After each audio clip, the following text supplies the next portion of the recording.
everyone. Happy High Rollers Day! Yeah. The most important holiday there could be today. Correct. 'Tis High Rollers Day. 420. High as balls. I'm your Dungeon Master, Mark Sherlock Humes. Welcome. Joining me this week, we have Rhiannon, Hi. we have Chris Trott, we have Kim Richards. Hi.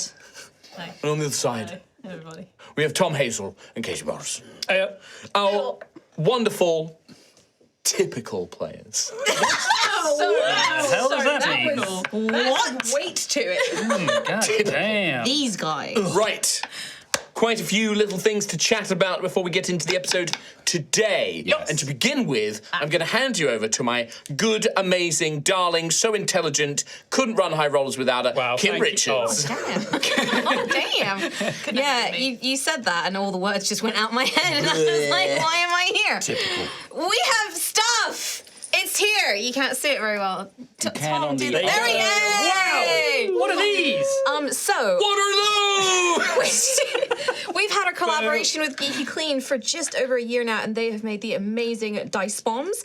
But the thing is about dice bombs is they come with dice in them, and you might have too many dice in your bathtub, and that's not good. It's not a thing, but I know it's not a thing, but some people might be like, hey, I'd really love if I could get the sense, but not have a D4 go up my anus every time I have a bath. That does happen.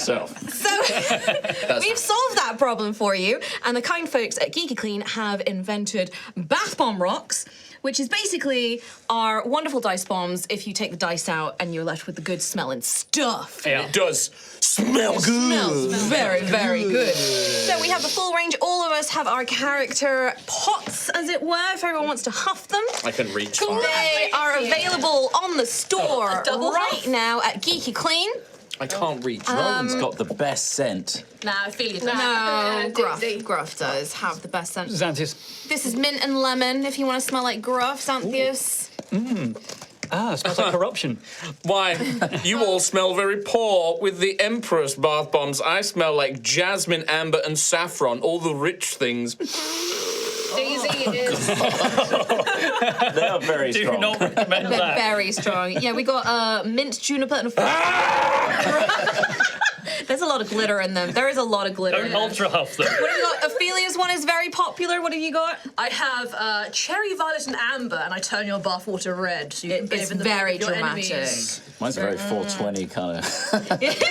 Yours is rain and moss. Rain clouds and moss. Really nice. The musky pleasant. smell. So these are available on the Geeky Clean store now, along with the regular dice bombs as well. So check the link in the video description, or if you're watching this on stream, in the stream. And also, for those of you in the UK who are going to MCM London Comic Con or Games Expo, Geeky Clean are going to be there, and they're going to be taking these and the dice bombs as well. Thank you. Lovely team. Love supporting them. They've been Yeah. wonderful. We love working with Geeky Clean. Absolute Also, Daisy sweethearts. smells the best is mandarin, peach, and vanilla. Mandarin. Oh, that does actually sound really good. It's pretty great. You did it. What did you eat? Don't eat them. He Don't ate eat them. No, Do please not don't. Spit it out. Spit it Do out. not be this boy. I just looked at it. That was really nice. No. No, please, Don't listen. disclaimer, do not eat, do not eat them. consume, do not insert. That was so spicy. Yeah, I imagine so. Yeah, don't do that. Right, some other things. Hey, if you love this mad chaos that we get up to, especially in the shenanigans pre-game, you'll love it when we play video games. What? 'Cause there's a lot of Video games. chaos, Video games. twin action in that. We have a bonus stream coming up this week. That's right. We're going to be, I think it's myself, Tom, Trott, Ree. Yeah. We're going to be playing the brand new game Sunderfolk, which is an awesome TTRPG inspired Yes. video game that you can play with your friends. What a sponsored stream. Sponsored stream, but that's going to be Friday at 5 p.m. I believe. Friday at 5. So check that out. That'll be a bonus stream on Friday for you with us playing a lovely little game.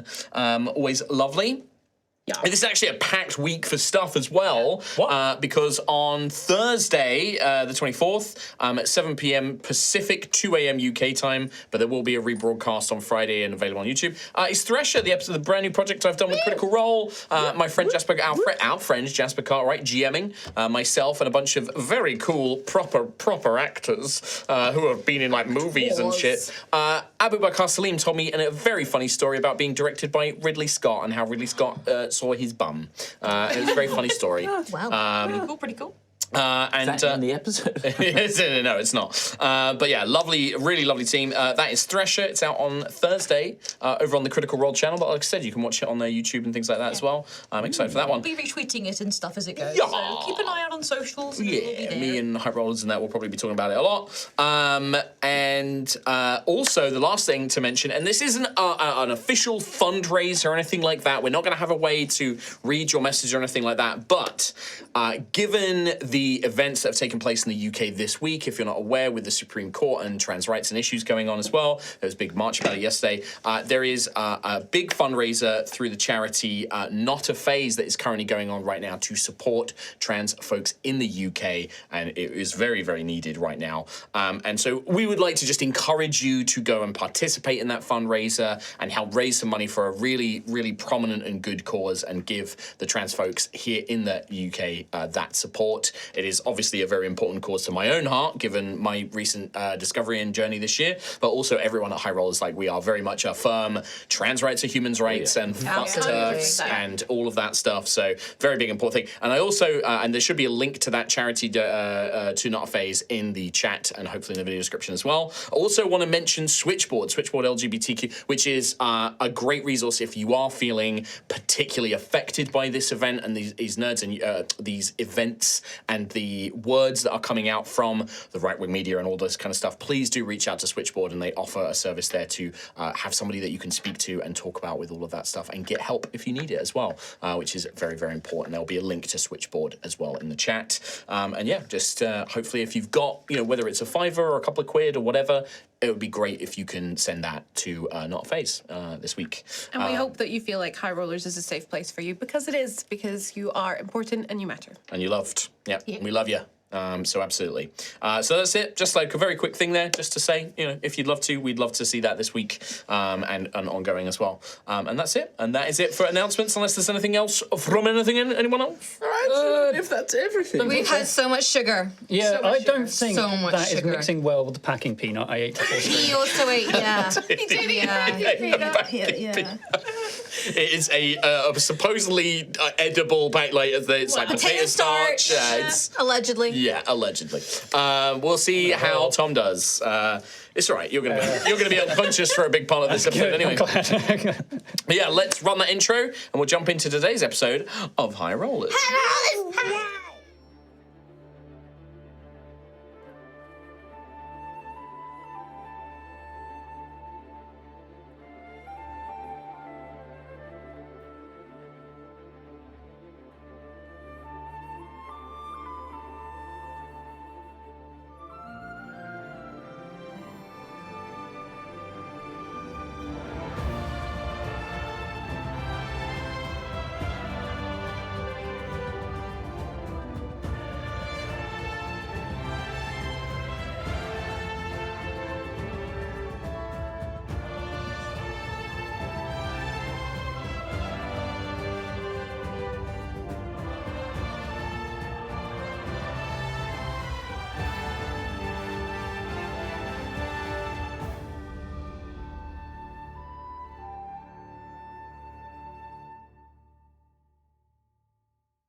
A blinding radiance, crumbling, smoky grey crystal stone.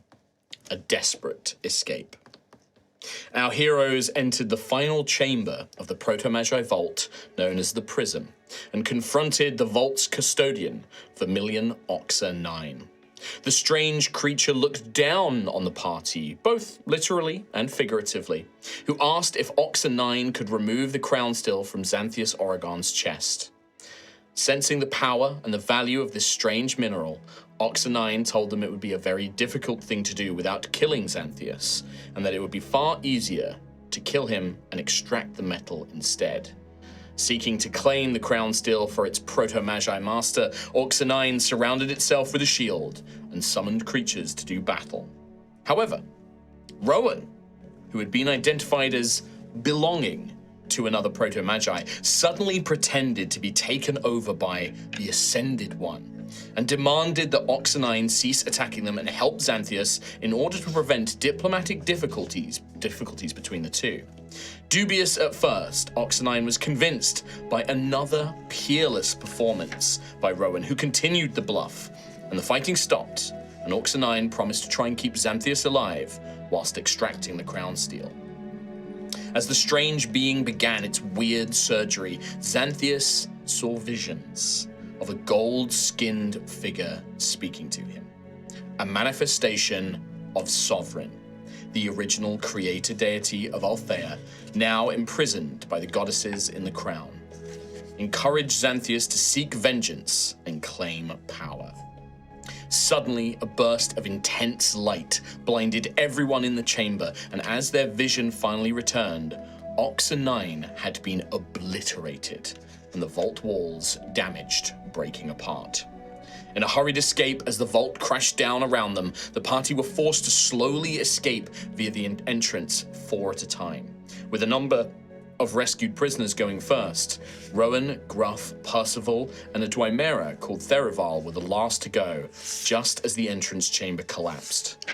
Gruff and Rowan managed to escape unharmed, but Percival was too slow. His last act to pull the black necrotic heart from his chest and thrust it into Rowan's hands before being caught in the collapsing vault. And that is where we pick things up. Outside the vault, you emerge back into a large open grove. The trees almost afraid to encroach on the area where the vault entrance began to manifest.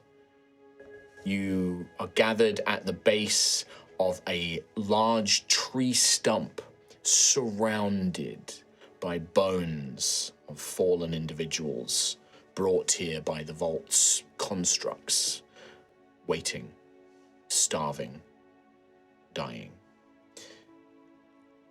Xanthias, you are unconscious. Even though your physical wounds and your injuries have been healed, your mind has not yet recovered. Yes. There is panic as you, alongside, I believe, 9 citizens or individuals, including the Dwymera or Durgar, Therival, as well as the Nalanari or Dark Elf, Valessa, who you had spoken to briefly. Valessa is treating Therival's basically destroyed leg. Like, his leg is no longer there. It is just a bloody, torn stump, and using some minor magics to stabilize him, but otherwise he is also unconscious. Rowan, holding in your hands this blackened, oddly cold to the touch facsimile of a heart. Those of you who had gone through the portal before see these last 3 reappear.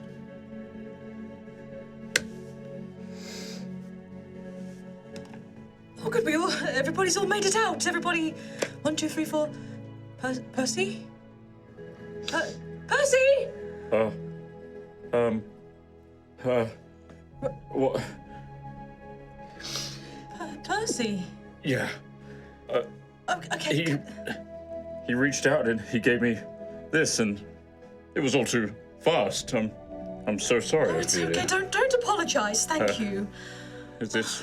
I don't know what to do with it. No, it's okay. It's okay. We can use this. It's okay. We can bring him back. It'll be okay. Okay. I think so. Is everybody else here, alive? Where is Xanthias? Where's the boy? He's here, but he's not awake. I immediately go over to his side. And Xanthias. Non-responsive. You can see that there are no life-threatening injuries, but whatever it was, Xanthias is not conscious yet. And Gruff will just keep, shaking him and Xanthias, come on. Come on, son, wake up. Wake up. Yeah, seemingly no response. Gruff, he has a pulse. He's alive. It's just he's not awake just now. Maybe we just need to give him some time. I don't know. I don't know either. And I presume his top, has he lost his top again? It was pull. It would have been cut to give easier access. It's not way. completely gone, but it's definitely cut where it could easily be opened. Very surgically, though. Get some buttons. Maybe we should get Yeah. or zip. Yeah. Gruff will kind of Velcro. So it pull away pops Velcro. open. Yeah. Yeah. Gruff will look around it and then realize there's all these other people and cover it up as best. Sure. In this, give me for Gruff. Oh, we should also, before we do that, let's do fate, actually, because this is something where this may be a good matter. Oh, sugar. Bring the levity while you can. That's very What are you planning? All right. What are we looking at? Huge. A big dong. 2 for you. Oh, wonderful. A dice for me. Dice for you. Oh, another dice. Oh, thank you, guys. What a lovely holiday. I offer you a 3. Oh, Good. oh, even better. Yeah, we're not good. I've got a 6. Hey, that's a dice for you. A 2. Oh, another one for me. You shouldn't have. Oh, and then your roll? A 6. I give back. Yeah. A 4 Could have and been 3. worse. Could have been worse. Wonderful. Yeah. So Gruff, do I? You kind of immediately. I'm going to immediately spend a point of fate. Because there is a lot of confusion going on, and most of these citizens are too focused on their current predicament. The lesser is very much tended to Theraval. You can see a lot of the farmers and the woodsmen and things like that are very focused on themselves and checking each other are right. But you horridly cover up Xanthia's thing and you kind of bind it, almost look like you're attending to him medically. But the young teenage son of these two farmers, you look up and he is staring directly at Xanthias' chest. And you're not sure if he saw anything, but he definitely was not distracted by everything else going on. And there's a chance that he saw it. I take his eyes. Yeah. We did it once before, we can do it again. Gruff does not gouge his eyes out. I mean, what did that do anyway? He still saw it anyway. Get his memory out. So what does the chest look? So Gruff has seen what it looks like. We know of the kind of his magic is keeping the crown still in check. Does it look any different? Does it look like The crown Familiar steel Elixir did something? The crown steel, the runes still cover the crown steel. When you briefly saw it just before you hit it, the runes still cover the crown steel. There are two things you notice. One, the crown steel, this kind of jagged black, gold, red metal sort of embedded in his chest and the runes overlapping it. There is a luminosity to it, as if some of those golden veins that run through the metal have a glow to them now. You would also notice that the spread of the corrupted flesh on Xanthias' arm is nearly up to his shoulder. It's spread very rapidly. What have you fucking done, do? Is that as a result? I'm dead. I'm unconscious. Is that as a result of what just happened? Is that, was it, say, the previous hour, for example, much higher? I would say that this, because you haven't really checked in the panicked run of the last, it's actually about 5 days since the Gala went about. You've not really been checking your arm as medically, as, religiously as you have. But it's definitely accelerated from a week ago, 5-6 days ago. It's rapidly progressed. Whether or not that is a direct result of what happened in the chamber with Oxanine, you're not sure. The glow is brand new, though. And then, so at the end of the last episode, you said that we who know about Sovereign would have recognized the spark that kind of destroyed Vermilion Orcs. I wouldn't say you recognize it because you would have no way of doing it. What it is it conjures to your mind the stories that you would have been taught, anybody who went to a school in Altheya, especially those of you who are religious, as Gruff is, it would have brought to mind, not that you recognize it, this is not a definite thing, but it brings to mind the stories of the Bright Storm, the incredibly powerful cataclysm that Sovereign tried to use to not just wipe out the Proto-Magi, but basically wipe out everything on Altheya to start again. And I mean, a blinding light, the sheer power to just obliterate something like that. There wasn't even dust of Oxenine left. It was like an intense light just burned him away. And then that crack in the wall, you know, you'd experienced it. Those walls seemed impenetrable. It just conjures, you know, to mind that sort of power, especially against the Proto-Magi. You can't help but make those parallels. And does the glow kind of have the same sort of like? It's a magical glow. It's, you know, in the same way that Daisy's dagger glows. You know, like when Daisy becomes angelic, like she glows. There is I would say that if nothing else, to the glow, there is almost a celestial light to it. And that blinding radiance that you all saw, again, there is something almost angelic about that light that nearly, you know, blinded you all, basically. As Gruff is examining this, and you were all sort of taking stock, I'd say Daisy, Ophelia, you're quite distracted at the moment, so maybe like Rowan and Daisy, and I think some of the farmers, some of the woodsmen, rather, Christoph, this one who's perhaps from a time before, you see him pointing, and Daisy and Rowan, you see this as well. On the edges of the grove, about a dozen of those coloured lights float into the grove, and they begin making their way towards where you are all assembled around the stump. Everybody, The lights! We need the to lights! stay away from the lights. Don't look at them. They're all around us. They're everywhere. And you can see that around this grove, you know, a dozen more, it's probably about 24 in total, have just completely surrounded this grove. And they're just hovering there, still flickering, pulsing in color. And then all of you feel something behind you. In that presence, that stump where the vault entrance would be.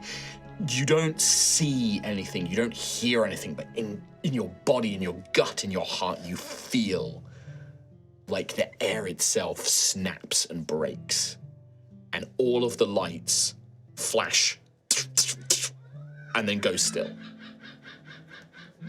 And you hear some birds. Strange birds from I think we wood. might need to close that window. Is the window open? But you see it flash. All these lights flash and then just go completely still, and just they just vanish. They wink out of existence. There's no physicality to them. They just thump, disappear.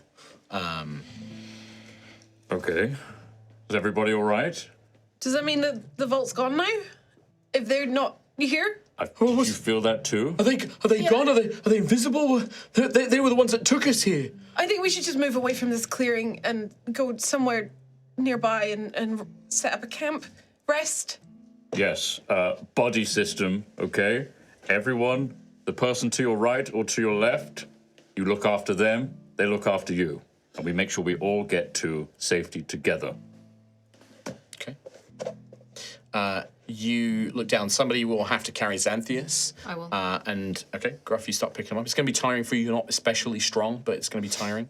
Valessa will be like, Theraval, I cannot lift him by myself. Please, help me. I will help you. And then you kind of come up, Sister Ophelia, and sort of help this to go. The two of you together, sort of able to. I mean, he's very heavy. You know, he's short and stocky and quite muscly. So the two of you together kind of have to lift him, and he's completely You want me unconscious to as well. take the heart? Well, It's okay.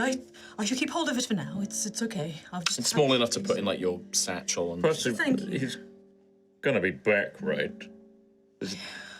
Well, I saw the ritual, and that was what. yes, he can come back. That's the plan, anyway. It's just I have a lot of work to do to make sure I can bring him back. You know, I want to do it right, and I've got a lot of eyes on me. Got to make sure I do it right. You know, it'll be fine. We'll make sure. We'll make sure. Yes. Has anyone got eyes on Squire Pascal? Valessa will say, like, yes, he's here. And she just gestures because you had entrusted them to look after him. And you can see that the two farmer husbands and their son, like, they're sort of, like, next to him. And Pascal's just on the floor, sitting like he normally does, just still carving that symbol, like, If muttering to Gruff's himself. got Xanthias, Daisy will go up to Pascal and help him up and just probably like take his hand and guide him by the hand. Come on, we're gonna go this way. Okay, it's fine. He like takes and he just like on his like shoulder now, but like you take the hand and he'll just follow, muttering quietly to himself. Thank you, Daisy. That's okay. You take care of Xanthias for now. All the woodsmen are like, but the woods. Some of you are injured. We're going to be at risk. There's things. There's creatures. Are you sure that the lights are all gone? Like, what's going to happen? I swear to you, as Griffith of Tremoro, sir, a knight errant, I will protect you all, and so will my friends. Take heart. You survived the vault. You will survive this. Can you give me a persuasion with advantage, please, Gruff? Nice one. Ooh la la. Very good. Let's see how your words are there, but will they be receptive to them? 17. 17. Yeah, they sort of like a knight errant. Oh, okay. And they'll see that you're carrying Xanthias and be like, should we take him so you can, if we need to fight, like we can carry him. I will carry him for now, but thank you. If you look to the edges of the wood, you keep your eyes out. All right, okay, yeah, we could do that. Yeah, and they sort of like look around. And they've still got like the daggers and stuff that you gave them and a few odd sorts of weapons here and there. Kristoff's still got the bow. And he seems like quite a seasoned like hunter or tracker and something like that. He's like, yeah, I'll keep an eye out. Yeah, but Colville, is Colville still there? You've said some confusing things to me. It sounds like I've been gone a long time. Colville's still there, and the others are like, yeah, it's still there, old man. Like, yeah, it's still there. Like, he's like, oh, I think I know the way. And he's like looking around and sort of starts trying to get his bearings. Those that know the woods well, the trackers, the woodsmen, you scout ahead. You know the way home. Yeah, these are like carpenter, like loggers. They're not like woodsmen, but some of them, they've grown up in these kind of woods. They're definitely going to be strong enough. Oh, very nice. Yeah, they will kind of try and take the lead. They're not going to go too far from you guys, though. Like I'll stand up front with them. Yeah, they want to make sure that they're close to the group because they're going to rely on you for protection. Okay. And what's your plan? You going to just start heading back to Colville? What's it looking like time of the day? Yeah. It would be, I would say, like early afternoon. You were talking like just afternoonish. When we went in, Yes. what color were the leaves on the trees? You are in summer, so they would have been in like full bloom. And that's not changed in any way. It doesn't seem to be. You're not like looking at like autumn or winter or anything like that. Like, We haven't lost time well, in the vault. maybe you have. You This has been a perfect year or 10 years. could be. We'll see. Okay. All right. Yeah, I think we should make ways whilst we have some form of light, and then settle down for a camp. See what we can do about Xanthias. Okay. So he can't stay unconscious this long. It's not good for him. Just a bit of housekeeping. Gruff has the true potion of healing. Yes. Okay, then you can happily pass that down. You get the box with the true potion of healing in it. I also have written down all your loot from the dungeon just in case. So that I don't know who has what, but I have recorded exactly what you've taken. So I can leave that out if anybody wants that. Yeah, all right. You begin making your way, heading back to Colville. And Rowan, you normally take the role of a guide here. It becomes very apparent after maybe an hour or two of travel that this journey is going exceptionally well. You find that the trails that you pick are clear of debris. There's no difficult hikes, no fallen trees in your path. You don't encounter any woodland creatures or any threats. In fact, you have at one point to cross over a river and find that there is already a fallen tree that acts as a bridge. You don't have to cross it. Like, as you're making your way, and I think Rowan and Gruff, the two of you especially, you begin to sense that it's like the wood itself is giving you an easy journey. Gruffith, Hello, Rowan. is this all a little bit weird to you? Like, we've been on this trail and it's all just falling into place. There's definitely something. It was harder before, right? Yes. Even the ground. You're still quite near the mountains here. The earth is soft, carpets of thick moss that makes, like physically easier on your feet and your joints. You don't remember the journey here being like that. You remember it being quite an arduous, difficult, you were chasing after Ophelia and Xanthias. It was tough, you're exhausted. There's something else going on here. It feels to me like there's some natural magic or something. Maybe the spirit of the woods guiding us home. What? Are we settling down for camp anytime soon? Maybe it's because the lights aren't here anymore, and I hope they're not here. I could ask the land, is what I'm saying. Sometimes when I've been out fishing and I've gone a bit too far and it's been arduous waters and it's been a difficult journey, sometimes I've caught a glimpse of something like this, just a glimpse, where the water's still and the current is going the right way. I don't know, maybe the land is thanking us. Does the land feel sorry for us? Because we've been subjected to such horrific times. I think it will. It pities us. Thank you, land. I can certainly find out. We've had a tough time. It's been pretty tough on us all, actually. God, you're right. Right, okay. As Daisy, as you say that, out of like the sort of undergrowth, a brown hare sort of hops out into the path and looks directly up at you. Oh, hello, friend. Hops over to you and like snuffles around your feet. Hello. Trying to give it a little pat. Totally lets you pet it, like kind of rubs its New head friend. into your hand. New friend, Rowan. New friend. And then after it has like a little scritch, it kind of like nuzzles its little nose up against your hand and then it just hops back into the undergrowth. Okay, what is happening? That was really nice. I need to commune with the land. I could really do with a little snack right now. Some kind of something, berries hold or on. something. No, wait, I dig into my like old dirty No, pockets. no, Here you go. not that, Just no, a no, load no. of lint and seeds.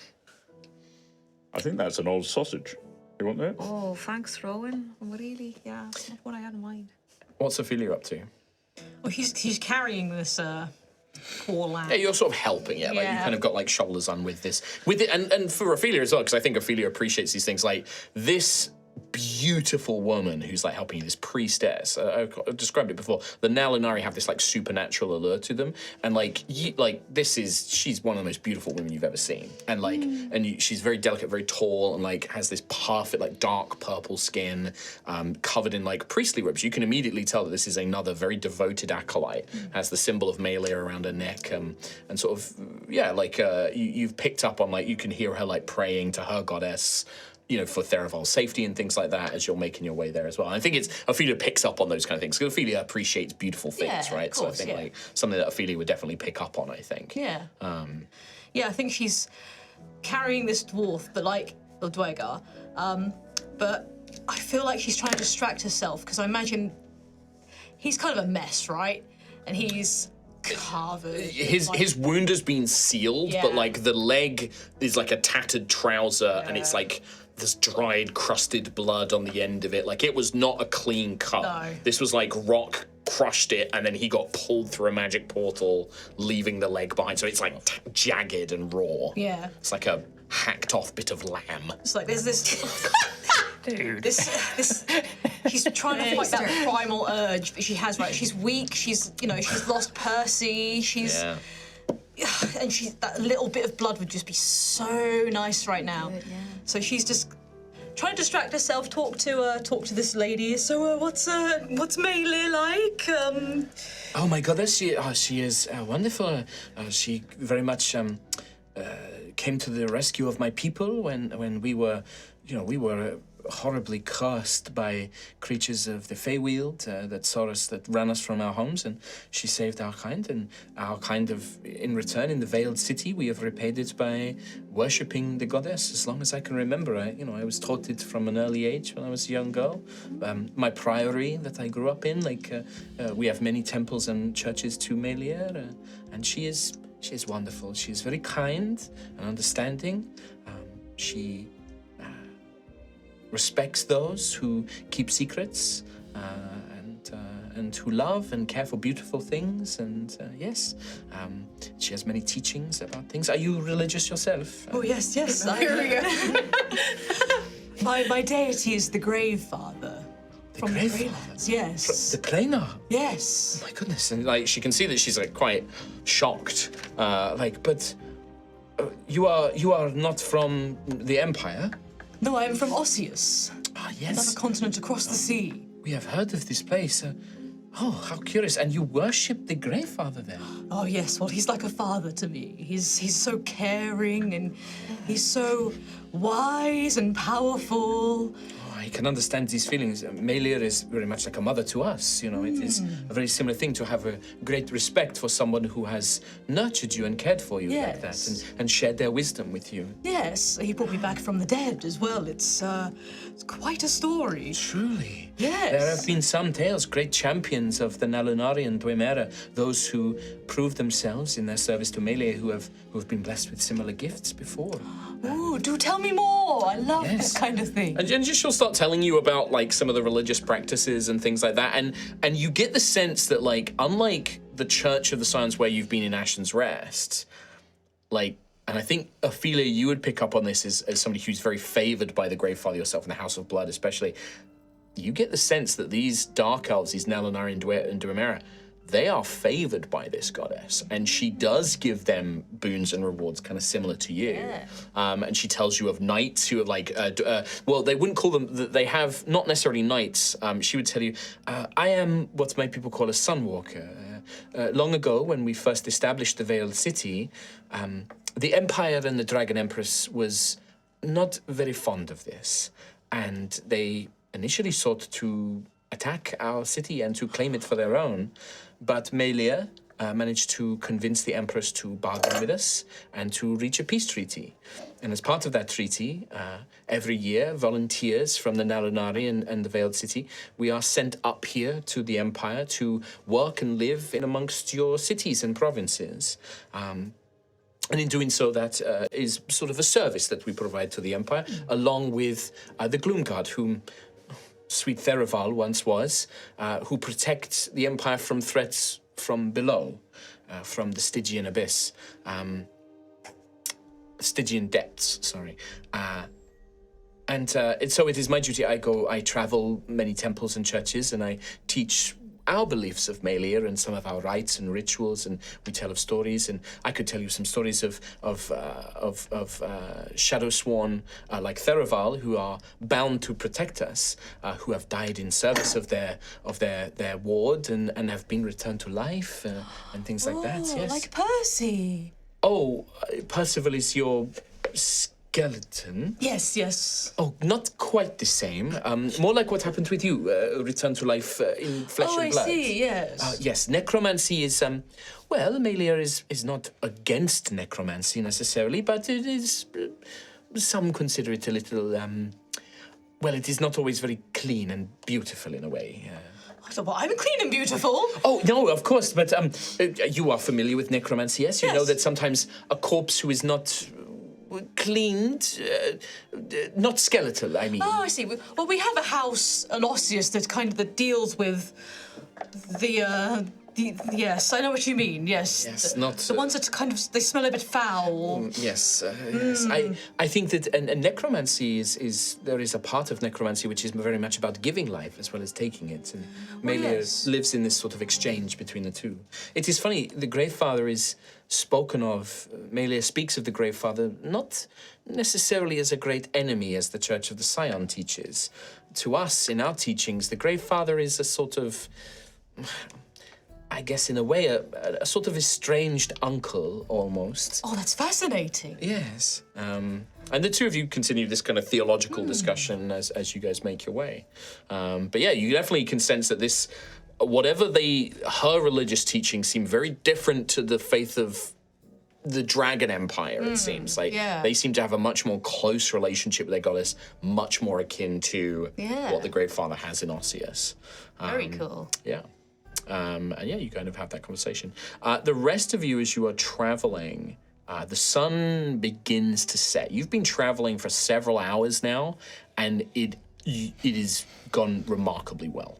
There have been no signs of threats. The journey has been easy.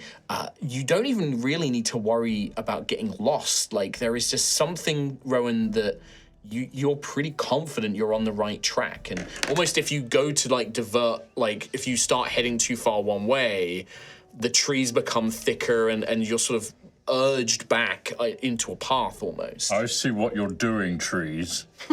I'm going to be speaking with you as soon as we settle down for camp. I know you're helping, and we're very thankful. Thank you. I just want to check in with you and see if everything's all right. Sure. Gruff or Daisy, anything from you guys? Anything you guys want to do? So, just... Carry on? I think Daisy will just every now and then just walk over, have a look at Xanthius, see if he's stirring at all, and then kind of... No. He Have a is... nice nap there, bro! I'm having a great It is a very, like, the breathing is very gentle, slow but gentle. Like, there is not a peace to him, but this is like a deep, deep slumber. And for Xanthius, just to make it clear, this is that kind of black dreamless sleep. Like, you are just out. There is no visions or anything. Like, I'm just... time is paused. The moment I wake up, the last thing I saw was... That vision, Yeah. As the sun is beginning to set, you start thinking about trying to make camp and stopping for food and things like that. Gruff, with your perception, up ahead, sort of emerging onto the trail, you see an enormous fox. It is easily the size of a wolf. And this it's brown and orangey fur matches the kind of brown and orangey trees of the Rustwale Woods from which they get their name, this kind of russet-coloured, coppery fox. And these eyes lock with yours. Sort of turns itself. So for podcast listeners, I am gesturing with my head, yes, thank you. as if to say, this way, buddy. Yes, yeah, it's kind of giving you this kind of very intelligent look of like, follow me. Right, does anyone else see the giant fox up ahead? Once it's pointed out, you will see it. It seems to want us to follow it. Oh, I don't know about that. We've always been taught you can't trust these things in these woods. It might be some sort of shapeshifter or something beast. I guaranteed you my protection, and I've got a good feeling about this one.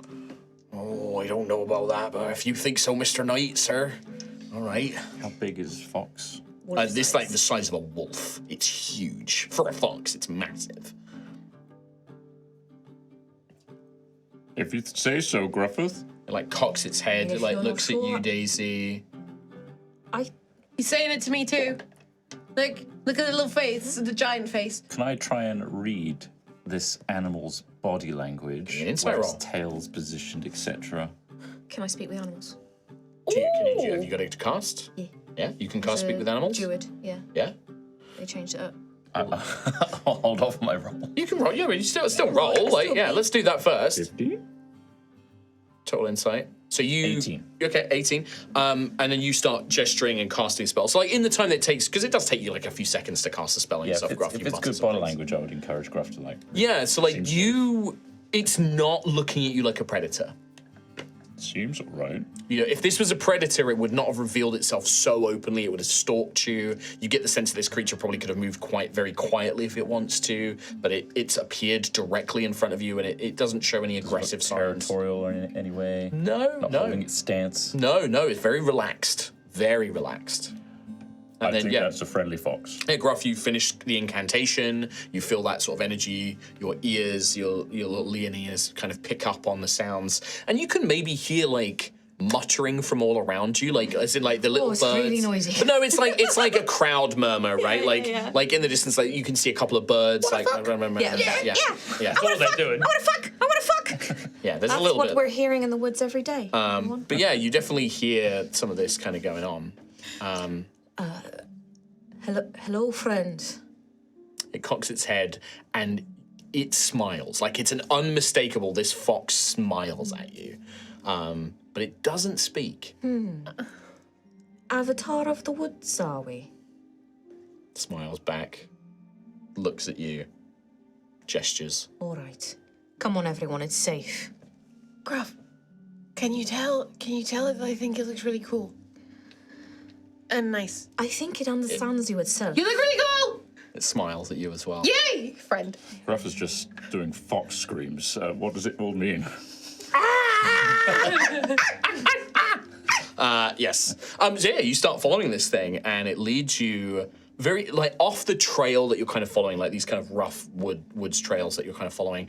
It takes you off of that, and within maybe just under an hour, you find yourselves entering this little pocket of woodland. There's a gentle, clear stream running through it. There are all sorts of like fruit bushes and berry bushes, a couple of like wild vegetables, like kind of like dotted around, like garlic and things like that, Well, I growing. did ask. I did say I was hungry. And it's very clearly enough space, very soft, mossy, cushioned earth. You know, it's like the most perfect resting spot you could imagine. And the fox kind of leads you into the middle of it, then sort of like looks, grins, bobs its head, and then disappears into the tree line. What's happening? Well, This is really weird. This is really strange. I did say out loud that I was feeling a bit peckish, didn't I? You did. Maybe this is... Oh, we were told not to eat anything from strange forest folk. What if it turns us into foxes? It's not the worst, honestly. I mean, as someone who turns into other animals. Yeah, one of the other woodsmen, a little halfling woman's like, I wouldn't mind being a fox. That sounds pretty cool. Yeah, that sounds great. You got a problem with being... No, Sir Knight, no. I couldn't imagine. No, I'd love to be a big lion man. I'd love that. There's nothing anymore. But yeah.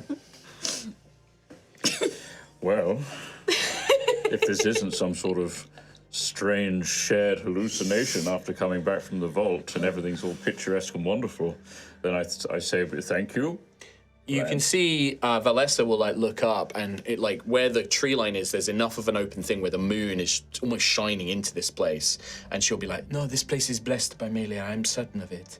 I feel good about. I feel that this is a gift from the goddess. We should be safe here. I think." Rowan just blushes as he makes eye contact with this woman for the first time. Yeah, this incredibly, and I think like it's something about her hair, right? Like she's like in terms of like face and stuff, it's not like she has this glamorous face, but her hair is just like so captivating. There's something about it where it's just so voluminous and silky, almost seems to shine in the light, and like almost like it's never needed to be washed because it's always perfect, right? God damn. Yeah, it's gifts of the gods, man. I wish. Anyway, I'm gonna go commune with the ground and the rocks and see what's going on. Sure. Get some answers. Okay. How long does that take? Remind me. 10 minutes. 10 minutes. Okay. What the rest of you doing? The Xanthias, I'm assuming, is laid out. I'll drop him on the ground. Bomb. Step on him as I walk her. Sure. No, I will gently place him somewhere safe. Make sure he's warm. Starts clipping in the ground. Yeah, there's a log too close to his body. You have to like move him away from that. Yeah. Tuck him in with a little blanket. Make sure he's all right. Recovery position so he's not dribbling or choking stuff. Yeah. Did you say that? You've really set her You off. say that. Sorry. To give you a few minutes to wind down. I think like Christoph and some of the other woodsmen, they start like foraging and like kind of checking which berries they can have and which they can't. Turns out it's all of them. They're great. Yeah, like, pretty much like this is all safe to eat stuff. Like they begin picking up like the wild like vegetables and garlic and things like that. Start getting like a campfire going. These are travelers who are used to being in this space, and they very quickly kind of spend time doing that. 10 minutes. So you are using your Harmonious recall. The main thing with this power, what you've done in the past is you've witnessed like significant events or things connected, significant things that are connected to this space. You, Rowan, get a sense of serene calm and relief. There is a sense of gratitude in this place, and like a creature that's shaken, that's shaken some sort of parasite free. Like a tiger with an infected tooth. It's finally been pulled free and relieved it of its pain. You also, your mind, you get visions of like swarms of, you get this vision of a fox chasing a rabbit. And it's kind of, it's dark, but it's not in this place. The trees are too bright. The sky is not the Althean sky. It's vivid and purple and blue and green and it is not this place. It's almost like a fairy tale. Like something like your grandma or your parents might have told you when you were younger, and like you would, seen in a picture book maybe. And it's utterly unreal. And this fox is playfully chasing a rabbit, not in a hunter way, but in a sort of playful way, as they go amongst the forest and the trees and things like that. And yeah, you get If anyone's near Rowan, he's just giggling. to Rowan, why are you himself. giggling? Rowan's laughing. I think it's probably a good sign, right? He's not crying. He just said get him. Okay. Yeah, and that's the vision ends with that. That's all you get from the hum. It's really cool. You wake up and Daisy's right in front of you. What did the lens say? Nothing. You said get him. You get Oh him. yeah, there was a fox chasing a rabbit. Oh, it was beautiful. I think the land is very happy with us, and it's a relief. Oh, Like we've cleansed a bad wound. because of the vault? Yeah. Because we stopped the... Do you think the lights are gone for good then? Well, they've Maybe got- because we really broke it on the way out. Quite bad. Can we? I've not processed that at the moment, Oh. but I think we Okay, probably well, I think- should. I think we might have done something good for here. So, before we speak to the others, Xanthius was up in the air and Yeah, and then he like... and light, and it really hurt my eyes. And then all of a sudden, Body gone. Yeah. Kind of And- terrifying. and then Really everything scared. collapsed, and then we're here. I'm actually really scared. What happened? I don't... Is it dangerous? Feels What? like... Xanthius? I feel like his chest is actually way more Yeah. dangerous than we thought it was. And then Way before, more. Before I thought it was dangerous, but now I think it's even more dangerous think he- because he... yeah. Yeah.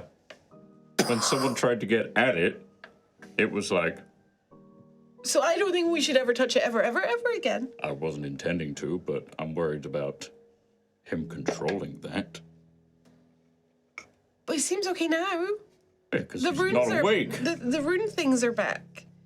So that means it's protected, right? Yes. Maybe it's just if you go to do anything Dig it bad, out. it defends itself. Yeah. I don't know. It's kind of terrifying. I don't know what to say to him. I've purposely kept Xanthius unconscious because I know it's killing Tom.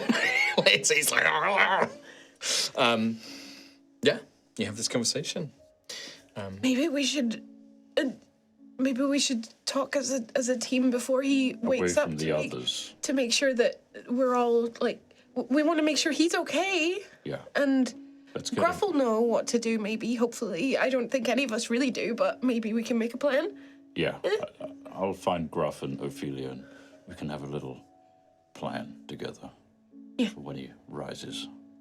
Yeah, I'll go find Ophelia and Gruff and just like subtly encourage them away from the campfire or away from the other people. Yeah, you can see that all of the woods folk in the farm, like they've basically settled in. Like they seem comforted, like with Gruff's reassurance. They are like attended to things like food and campfire and finding nice spots to sit down. You can see they're not exhausted, but they're still bewildered. Like they're like kind of talking amongst themselves, like what happened. The three woodsmen are talking to Kristoff and like trying to catch him up on stuff that's happened, and like are just amazed that he still is here and he's the age that he is. Like there's that kind of thing. You can see the two farmers, the two husbands and their son, sort of like just huddled together, just like in shock almost of everything that's been happening. And Valessa is tending to Theraval. So yeah, you can easily gather everybody up. Like Everybody, please sit by the fire. You've earned this rest. Relax. It's okay. Okay. We're going to just do a perimeter scout of the area. You sure? You're sure we're safe? Absolutely. Rowan can connect with the land, and he's done some checks, and we should be fine. The land is happy now that the blight on the land is no longer there. Okay. So it's no longer a threat. Okay. So we're all safe here. But we will go right now and just have a little scout around just to be absolutely sure. Okay. But tend to each other, make sure everyone is rested and has some food. Yeah, of course. Yeah, absolutely. And you can see that they're sort of just like nodding. Yeah. And they go and get in cupping. Does anyone know how to play? And I take Sostenuto off my back. Maybe a nice song whilst we're gone. One of you could play. I think they would look at this like incredibly beautiful ornate instrument. They're like, no, we couldn't. No, we'll be all right. We'll be fine. Like we can tell stories or sing. It'll be fine. Please, we couldn't. We can't take this from you. Like, even borrow it. I wouldn't want to sully it. Like none of us. Oh, play come something on. that Look good. at my fingernails. They're all like dirty and horrible. We saw the kind of things you could do. Like, please, no, it's fine. We'll be all right. I'll come back and play. He stores snacks in it, and they're probably moldy, just so you know. Tips. Crumbs. See? But yeah, that'll be fine. Yeah. Nice. Yeah, I mean, if you guys want to have a chat, you absolutely can. But before we go, can I go Yes. to Lady Valessa? Yeah, Sister Valessa, in Sister fact, actually. Valessa, yeah. And also a sister of her priory. I don't know what these. Sister Ophelia. Is it okay if I give you these? I'll give her 2 bars of this lightning metal that I found. I'm not sure what they do, but you might be able to sell them and get some supplies. Please, no, for your- it is fine, honestly. Are you I sure? will be provided for by the Church of Mary. No. These you saved us. You should not be giving. We should be giving something to you, Sister Ophelia. If it were not for you and your friends, I do not know what would have happened to Theraval and I. Thank Melia, thank the Mood Maiden that you came along. No, please. And she doesn't take them. She's like, no. I just know how important guards and wards and things are, and I want you to be able to help him in any way. Oh, we will be all right.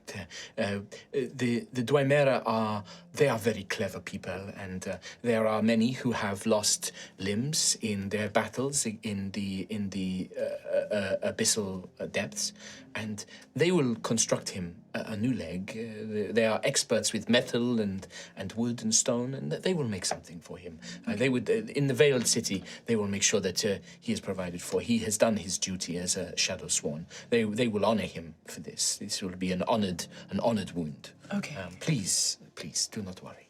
You are very kind to think of him, though. And she just smiles at you. Okay, I do the same for mine. Of course. I do not know much necromancy, but if there is anything I can do to help you with the loss of your companion, please, I will try. It's okay. It's probably something you wouldn't want to do anyway, given the religious conflicts and all. If nothing else, if you need to speak to someone of the loss, I'm happy to listen. Oh, thank you. It's very Just nods. appreciated. Of course. If you need anything, come find me. We will be all right. Please, with your friends. Okay. Yeah, and she'll go off. And Yeah, sure. she'll just sort of a little tear. Yeah, like she watches you go for a long time as well. Like Yeah. sort of just sits next to her friend, this Dwymera, and yeah, just watches you and as you kind of walk away, and yeah, you guys will join back up. So if you guys want to have a conversation without Xanthias right now, you absolutely can. You're not in the group chat again. Oh no! And we wonder why he's turning to Wake the up. dark side. Wake up! Wake up! I included him in the group call last time. You will Didn't wake use up it. very. You will wake up soon. I know. I'm chill. I'm enjoying watching this. Nice. Hello, Hello, it's Rowan. my name is Yeah. Griff. It's quite dark at the moment, so I'm making sure. It's okay. First of all, It's okay. Go on. what? I can see in the dark. Yeah, same. I turn around and- Oh, it's kind of in my face. Okay. Okay, I think it's important that we all just take a minute right now to process what just happened in the last, 2 hours, maybe less. I'm worried. About Xanthias. Yeah. Yep. You see, This extra white hair I've got in my mane. Is he called Xanthias? I think it is, you know. I spotted it in the last day. And that's new. This is new. Does he have some sort of cold spells or something? No, I think he's turning my main grave with worry. Oh, right. And also, you've still got the, Don't worry about it. okay, Don't look at it. Don't worry about it. all right. We've got enough going on right now. We've got a lot going on. I mean, Are you all right, Ophelia? I think I'll be okay. I don't know. I miss him. I know We spoke about it all when we did in the first place, and we spoke about if we were ever in a situation where we need to find, then we will find something, and we will make sure that we can get Percy back. And your followers will be super impressed. Yes, I feel like I failed him in a way. I know he'll be okay. I want to feel like I want to feel like he'll be okay whether I'm there regardless. I don't know what I'm trying to say. There's a lot of pressure on me right now, and I want to make sure I'm doing a good job. And I want to make sure that Percy's doing a job. He's doing a great job. He was the best skeleton. He still is. I love him. Daisy's gonna give Ophelia a hug. Oh, thank you. Ophelia, I miss his little voice and his little pitter-patter feet of him behind me, and it's just really weird when he's not behind me, and I don't feel like I'm at home when I'm not looking at him. You know what I mean? He's got such a lovely face. but Percival would have wanted you to be okay, and he would want you to know that he did what he was supposed to do. Yeah. And he's not gone. It's just a little temporary holiday separation, and we'll get him back, and then everything will be even better. Yes. You know what we should do? We should reward Percy Yeah! with a better skeleton for his efforts. Ophelia, we're gonna go home, and we're gonna find a way to fix it and make Percival whole again, and then we're gonna have a birthday celebration for Percival, and then we're gonna make him feel special, and hopefully he'll be really happy. I don't think Percy's ever had a birthday. Well, we should give him one. Yes, we should give him a birthday. I agree. He deserves a birthday. Yes, He he will does be deserve a born birthday. again, and yes, yeah. I like Good this idea. idea. But Thank you, Ophelia, he would never have. He did what he did because he wanted us to go on and to do important things. And I don't think he would want you to feel sad. I think you know him, he would be happy to serve. And he did, and he will again. Yes. And then we'll raise all the armies in Osseous, and then we'll get revenge on the Proto-Magi. This is a lot of steps. That's more than I was yes, thinking. that Okay. is. Anyway, I back think to they should pay. I think the Proto-Magi Okay. should pay. Okay. Did you not see what they were doing in there? Yeah. Oh, such a disrespect for life, and all living things tearing it apart and making new things, and oh, it was disgraceful, such an affront to life itself. Let it out, let it out. Yeah. Disgraceful, disgusting. Sister Ophelia, I understand your anger and I understand your loss. They took from me as well. They did, and they will pay And doubly so. you were there for me when I lost my temper. I am here for you. I don't have the words that you have, but Percival died honourably. He did. We will honour that. And Ashley, no, died is the wrong word because he will be back with us. And I don't quite understand your religion. I don't quite understand the Grave Father. I don't quite understand Percival. But I will do what it takes to bring him back for you. Okay? And don't you ever doubt what you have done for him. You hear me? Don't you ever doubt yourself. He would say, Sister Ophelia, everything is fine, in his skeleton way. You are doing really well. Oh, you're all too nice to me. I'm not used to this. Normally the Grey Father would come down and tell me off and say that I need to do better and I need to pull myself up and I need to... Oh, I don't know how to feel. Ophelia, we just got all of these people out of a situation where they would probably never be back from. I think the Great Father would be pleased with the fact that you have done well for the lives that you have saved. You didn't waste lives. They were wasting lives. And these lives are now not wasted because of Caraval what you would have did. lost more than his leg if it weren't for Percy. That is very true. Oh, well, thank you guys. I'm so glad I'm not here on my own. Oh, you guys And are we amazing. he gave the heart, so we have the tools that we need. He We'll be wanted fine. to come back. Yeah. And he knew what to do. He was smart. Very, Very smart. And that's because of you. So now we will get him back because that's what he wanted. I know this might be very weird of me to ask, but can I have a hug from everybody, please? Yes. Yes, you may have a hug. Thank you very much. I wasn't sure how to go about it. Do you ask first, or do you just It's do it? Right? usually good to ask. It's good actually. to I ask. normally just Okay. stand to one side. Well, hug. Oh, come on, then everyone. Xanthus just lying unconsciously by. Oh, yes. That. Xanthius. Yeah. That's why I brought you all here. Quite scared by what happened to the Vermilia Oxen line, but I mean, it's deserved, but not maybe quite that horrific and horrible. Because that was a new thing, and now what do we do? Because Xanthius needs the crown steel taken out of him so that he can live. But then if you try and take the crown steel out of him, then it, I don't know what to do. We can't. No one can take it out. If a Vault Proto-Magi can't succeed and gets obliterated. Well, the Proto-Magi might not be as strong as they think they are, though. Just saying.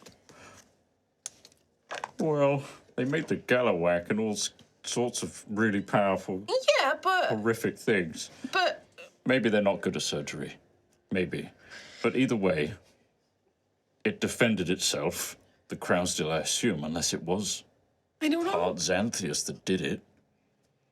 It was just light. I couldn't see specific things. All I know None is of you one saw. minute saw. the body was there, and then the body was gone, and that's just not good. My biggest worry is it so powerful that even though we were in a vault, Obsidius is tracking him. Oh, And Oh, I made you didn't even aware think of about that Obsidius. Power is more than we've ever seen before. Obsidius is gonna be pissed. It's a danger. It's terrifying. That's what it is. I'll be honest. After the Reclaimers incident, I've been terrified of Xanthius. It's. I don't know. I just. He's been very angry. Yes. And every time we bring him back from the brink, it's getting harder to do. This crown steel is becoming an anomaly that we still don't really know anything about. Not even the Proto-Magi knew. I think we were so close to having it removed, and then that happened. I just don't. I'm worried about him because I just want him to be okay. I don't want him to be angry. I don't want him to be upset. I want him to just be Xanthius. Well, As you are having this conversation, it's been about an hour since you arrived in this place. Xanthius groggily, waking up from a long rest. You, almost like the vision was like a dream. Not a kind of sudden, waking up, but more of a blinking as you feel soft grass beneath you. You can hear the sort of murmuring of chatter, crackling of a fire, a pleasant, cool breeze, and almost having to convince yourself that it wasn't a dream. You know it wasn't. You know it was real. But it's that dreamlike quality to it as your eyes blink and you begin to sort of awaken. You guys are still in conversation. You haven't seen necessarily this. I mean, I can hear them talking. You maybe hear I just want Xanthius to be happy is maybe the thing that you hear. And I want to, before I properly stir and process the sort of dream reality vision that I just went through, I I still want to listen in more on this conversation without fully waking up properly, without Your people eyes knowing. closed. Yeah, like I hear that first line, and it's still almost this mist-like fog that's just like waving over me still, though, that I'm still not sure really. I imagine I also don't have the energy to just bolt up and be like, oh, hey guys. You're physically healthy, but yeah, you don't feel great. Yeah. So I don't get up just yet. I do want to hear more of this conversation. Okay. What do you think, Gruffith? Trust. For podcast listeners, Dot made a face. A very happy, smug little face. Good luck. You now don't know that I'm awake. Unless you roll. I do have a +7 to perception. Yeah, let's pass this off. I have a passive perception of 17. Yeah, we'll do it on your passive perception So do because you're I. not active. 17. I would say this would be a deception check from Xanthius. You also have the fate on your side. Yeah, I'm going to use fate. Great. I have good deception as well. Oh my fucking Christ. 23, 25 deception? Neither of you two notice Xanthius. Not quite that. Okay, now he's awake. No. Yeah, neither of you two notice. You do not know that Xanthius is conscious. You've known him the longest. You found him on the road, infirm. He's what set you on your path. When I found him on the road, he was terrified, and he was running from something. I've never found out what that was, but I know, and I know even without my knight's tenets, whatever that thing is, I will protect him from it, because he needs it. And the longer I know him, the longer he's travelled with us, I see him. I see him getting angrier. I see him getting prideful. He says things to me. He told me in the vault. Didn't he? He said, oh, I thought you were going to tell me that I was worthless. I never said that. Those are the words of a boy who thinks something of himself. So, I don't know what to do. I don't know what happened in the vault. But I will walk beside him. And I will see him to the end of this, no matter what way it goes. He needs us. He may be difficult. He may say unkind things. He may shout at us when we have his best interests in heart. But we cannot abandon him. I don't want to abandon him. And I never I never suggested would, you would. but- I never suggested you would. But how do we help when if the crown steel is what's hurting him, but he also wants the crown steel like he was in the previous, but we can't remove it, and something really powerful with magic can remove it. So what's our next step? That was the vaults were what our plan was. We need a new plan. There's got to be something, right, Gruff? We'll find someone more powerful. Well, maybe we need to find out a bit more about it. I don't know. Maybe if we can find out why he was on the road, Graf. Maybe there's something there. Go back to where it began. And then I hope that that's what he wants too. I suspect it's something to do with his father. He's not mentioned much, but I get the impression that it was not happy. Well, we'll do this together, right? Ophelia? Yes. Well, but then at what point does Xanthius stop being Xanthius and start becoming Crown Steel? What do we do then when the connection grows too close? We start losing him. I don't want to say that we will, but what do we do if that should happen. We'll make the right decision. But only when it happens. Until then, we'll do everything we can to stop that from happening. To get Xanthius back.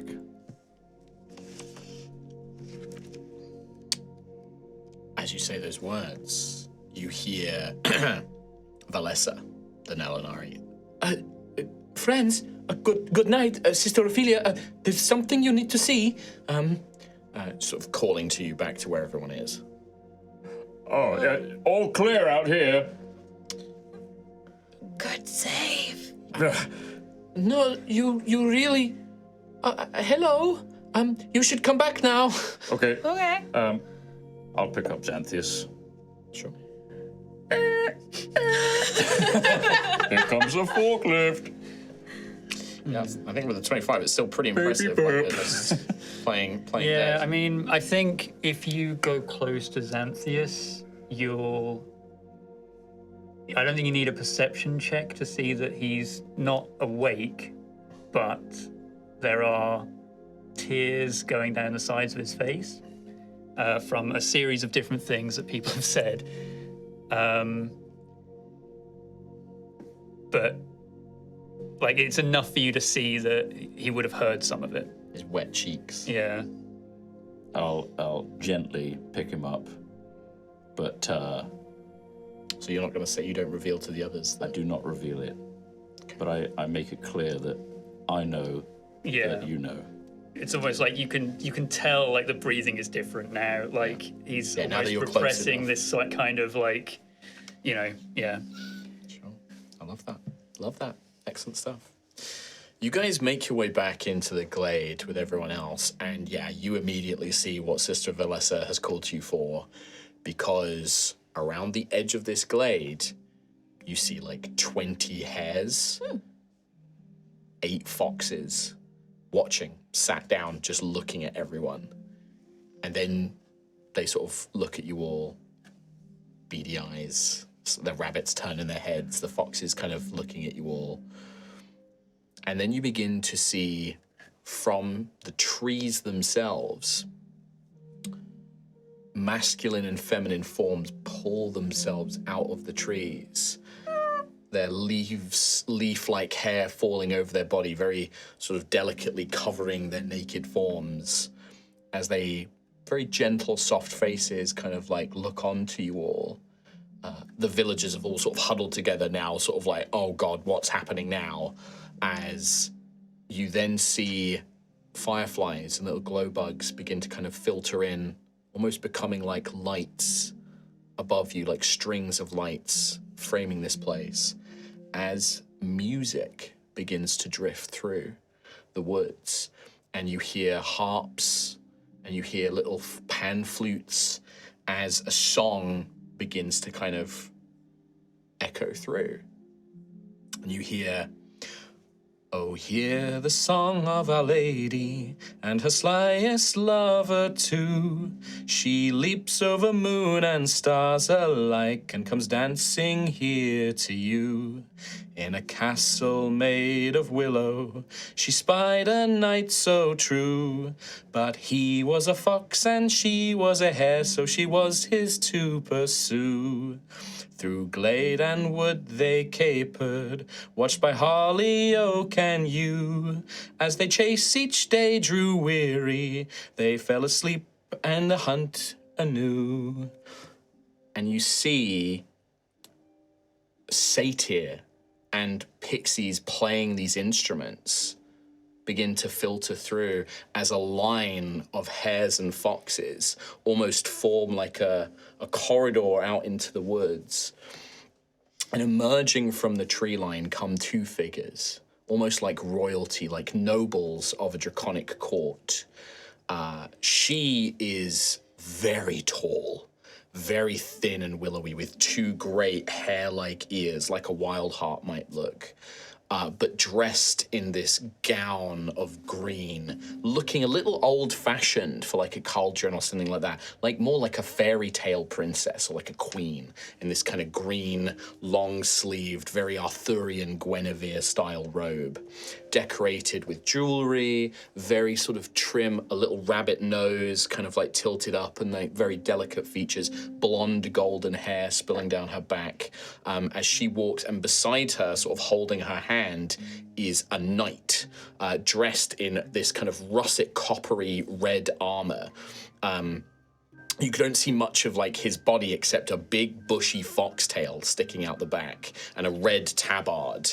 He carries a shield which has the emblem of a fox with a dagger in its teeth emblazoned on the front, and his helm is like a fox's face with the ears. And you see like red, sort of very Irishy, gingery red hair kind of spilling down his shoulders. And the two of them walk like a court, like a king and a queen come down the court. And you hear like you see these little fairies and sprites like as they sort of announce them arriving, and you see this little satyr just like, the lord and lady, and sort of like bows their heads as these two, all of the villagers are just like, what is happening? Are we on drugs? They're like looking at the berries like, did we eat something? As these two figures stride in. And there is an immediate sense of like an etherealness. These are not...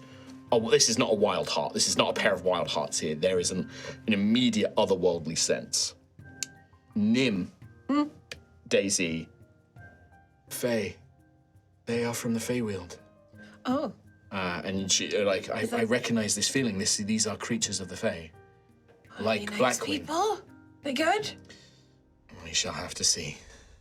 Okay. Gruff would have immediately taken a knee as soon as he saw them. Yeah. So like there's like a look of like the fox knight bows his head to you like another knight would, and you see this kind of very, not haughty, but just very graceful like bunny queen, this hare queen, sort of smiles and like inclines her head in your direction.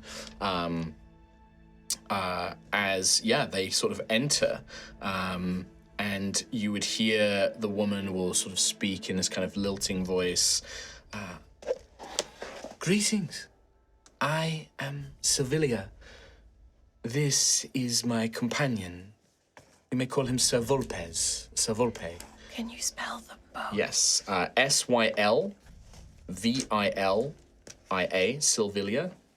And then Sir Volpes, or Sir Volpe, Vulpes. I'm going to say Volpe, because I think that sounds cooler.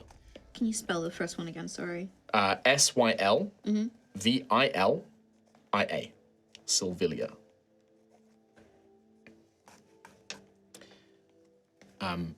And she will say, "Is this place to your liking? Have you fed upon the berries and food here? Drunk from the stream?" Oh, it's very comfortable. Thank you. Good. Yes. Thank you. Sorry.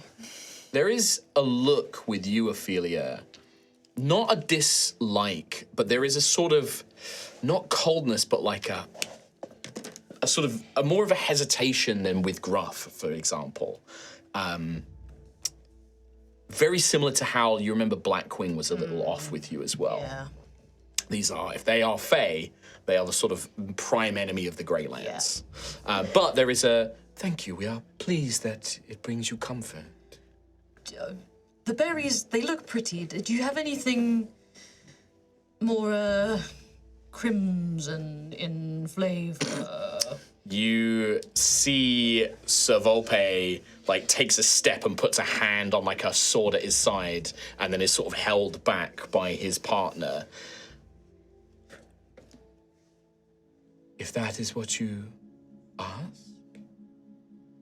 we could have one of our servants sacrifice themselves for you.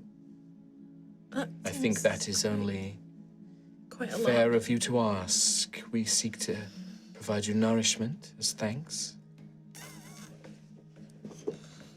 Oh. Child of the grave. There's almost this kind of like, oh yes, of course you would ask for this. There's almost this kind of like, yes. Well, would be most hospitable of you to provide. She will turn to the foxes and hares. Happy Easter, everybody. Who amongst you, our kind and loving servants, would offer themselves to provide sustenance? I wanted to see if I thought I was bluffing. I don't think that'd be bluffing. You opened up so strong with these guys. You see. Maybe we can do that. Well, I'll just cut my arm. Yeah, I cut my I arm. don't need to do that. They're just gonna. Rowan, you just I cut my arm. Yeah, Rowan cuts Please, his arm there's no right in need. front of you. Just please, we don't. No sacrifices. No sacrifice. No needed. So free. You were so kind to provide us with We've done it before. everything we needed. She like looks and like gestures, and it looks like she was literally like, you see that one of the rabbits was about to like step forward. And he's like, I will, and then Rowan does that, and like he speaks with like a voice, and then Rowan does that, and then he sort of stops this little hare, like quite big hair actually, and you see he like this little hare looks at you, Rowan, and he goes, thank you. But Ophelia, do you feed on Rowan? I mean, are you sure, Rowan? I mean, I'd rather this than no. That poor little hare. if Rowan's offering freely, then yeah, Ophelia will take. Okay. How much of Rowan do you drink? No, just enough to just Satiate. satiate. Yeah. 10 HP, please, Rowan. As you are. Can you give me a wisdom saving throw? Did you Ophelia? not come down? Very close. Can you make a wisdom saving throw, please, Ophelia? 11. I'm gonna say that's just barely a success as you my manage to God. stop yourself from drinking more. Again, it's, this is addictive. It is like this thirst. You nearly bleed him dry. As you see, and you see Sir Volpez is watching this. Do Sir Volpe, he like takes another step forward, and like the blade comes free as you eventually pull yourself off, and he slots the sword back in and takes a step back. But Rowan, you feel very weak as Ophelia finishes feeding. I'm sorry, Rowan. I haven't drunk for a while, and okay. sorry, all right. it's just very nice. I understand. I'm sorry. We hope that for the rest of you, the bounty of the woods will be enough. It's delightful. Thank you. There's no need for all this ceremony on our behalf. Oh, my gentle friend, of course there is. What a gift you have given us. Long have we watched that place. We have seen it take our friends, travelers like these. We have watched it steal them away. And we, to our shame, were too frightened to do anything about it. Now that evil, that blight is gone. Is it gone permanently? We sense that it will never trouble these woods, our home, our new home, again. That's good. But in your defense, it's quite right to be wary of them because it was not a pleasant time. We had heard of these. You call them the Proto-Magi. We have heard of them. We saw it was taking beasts and people. We feared what it might do with, and she looks to the Fox Knight, our power. We dared not interfere. But to know that that blight is gone, it brings us immense relief. She locks eyes on you, Gruff, and Sir Volpe steps forward, and he hasn't spoken a word this whole time. And he steps up to you. Are you still kneeling, or have you stood? I think I'd probably stay kneeling until, He will kneel next to you. I saw what you did. The boy. The one who is unwell. Which one? I've got. He points at Pascal. Got a list. He points at Pascal. I watched. The others were taken. You hesitated. You remained with him. Of course, there was no other way. I would not leave There him. is for others who have less of a will of steel. I say this, fellow knight, 'twas a knightly thing to do. Oh, thank you, Sir Knight. I'm not a knight yet. But By what court? Your mortal realm? The Order of the Loyal Hounds. I'm a knight errant. I'm trying. You misunderstand me. I'm saying you may not be a knight by the laws of this land. I see a knight in your heart. That is all I care for. In this place, amongst us, you are a knight. I couldn't agree more, Gruff. A tear starts going down Gruff's muzzle. Puts like a armored fist on like your shoulder, sort of like nods. You don't see his face; he's covered by this like metallic fox helm. But he just gives you that kind of like squeeze and a nod. He says, "Now, please rest. We promise that no harm will come to you in this place or trouble you on your journey back to the village from whence these ones came. We cannot offer you much more than that, but it is the least we can do to provide you good rest, safe passage through our woods." Tonight you honour me, and it may be improper for me to ask, and for that I apologise. Is there anything you can do for our two, for Xanthias and for Squire Pascal? Not I, but my beloved, perhaps. I am but a knight, but she has great power. And he will take a step back, and you see Silvilia will step forward, and she looks between the two, and she knows Xanthias. She knows that you're awake. You can just tell this. You hear in your mind, directly to you, your friends wish you to awaken, but I can feel strong emotions within you. If you wish it, it could put you back to slumber, let you rest. Tell them that you will be all right, and come the morning you will awaken.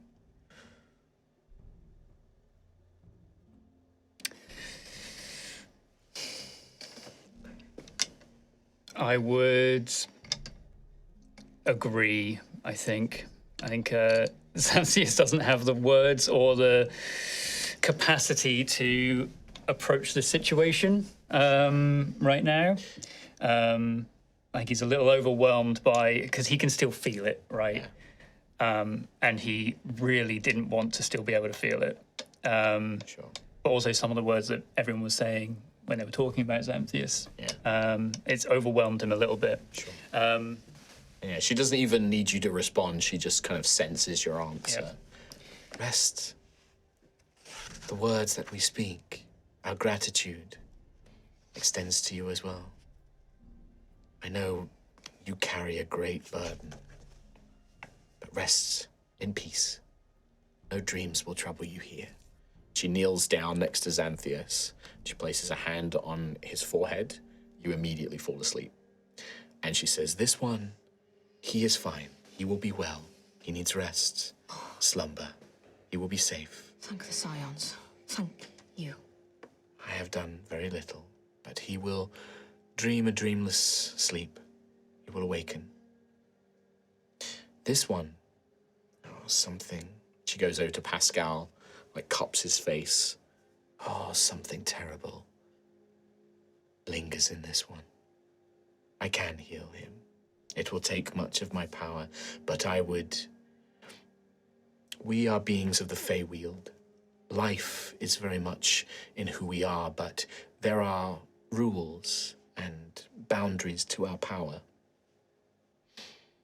I would need something from you. A favor. A favour? Yes. What are the terms of the favour? I promise that you would do no harm to an innocent creature. I promise that you will do nothing that would go against your moral obligations. But that is all I can promise. For the boy to be restored. Yes. You have my favour, my lady. Bows her head. And she comes up to you and she puts a green ribbon, ties it to your armor, and you know that that's never going to go. Like, even if you try to take it off or lose it, it will come, like, it's magically, this is now bound to you.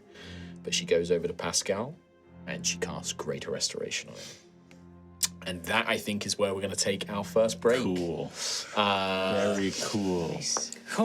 That's a lot. That was a Boy. lot. Oh boy. Oh boy. Oh boy. That was a good one, though. That was a good one. We will see you in part 2, everybody. See you then. See you in a bit. Welcome to part 2 of Altheya, the Dragon Empire, episode 60, As One Door Closes. This name I thought was quite good. Our heroes have found themselves on a very peaceful return journey to Colville, being guided by some mysterious forest force, providing them a safe space to rest for the evening. Important conversations have also taken place, whispered, very deep, emotional conversations about the party, about Xanthias, who perhaps overheard some of it. And now, visited by 2 fey beings who seem to inhabit the Rustware Woods and have offered you succor and seclusion and safety for your rest. As the lady Silvilia and Servolpe sort of presented before you with various rewards, you see Silvilia touch, cupping Squire Pascal's face in her hands, him just muttering, sort of drawing the circle. She brings her hands down to these like scars and wounds where he's been drawing the symbol into herself. Shh, shh, be still now, be still. And she holds her hand to the side of his face, and you see that all around her, little buds of flowers begin to bloom and pop. And all of the hairs that these are like large, much larger than they should be hairs. They spring forward and sort of surround Squire Pascal, and they begin to nuzzle up against his body until you can barely see him. He's being covered by these hairs. And then you hear her speak a word. It is in a word that you do not understand, but it feels old. And it feels like fresh grass. It feels like the new dawn. It feels like a party. It feels like the first kiss of someone that you really liked, as this word has feeling and emotion. This ancient tongue of a place not the material plane. And then the rabbits scarper, returning back to their stations at the edge of the woods.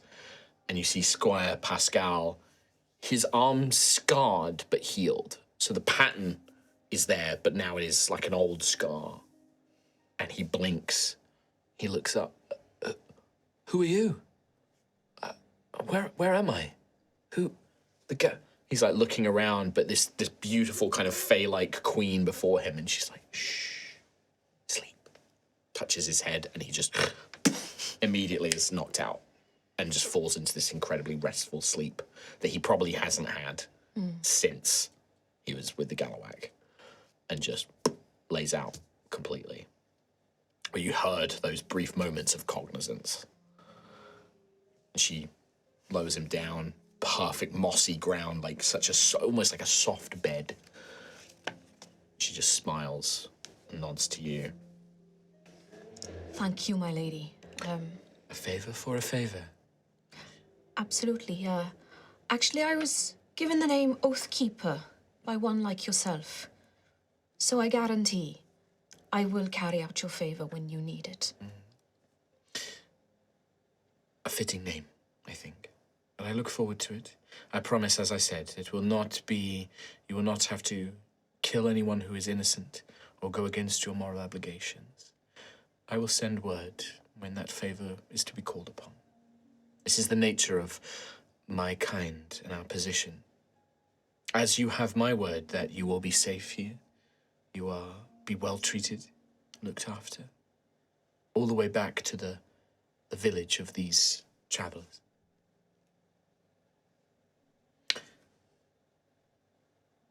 If that is all, we shall leave you to a good evening. Savolpe will say, there is one thing, my love. Knight, I sense upon you and this tall, gentle fellow here, there is an understanding of the natural world. You feel a connection to places such as this. Absolutely. You Yeah. too? Yeah. Yeah. You seem to be an honorable soul. You are knightly. It seems fitting that if you have the capacity to accommodate them, we could send a squire with them. A spirit. You remember that in your sanctuary, you can host spirits who become part of your sanctuary. And he will gesture to you, one of my own, and there are these foxes present, or one of my ladies, and you see these hares.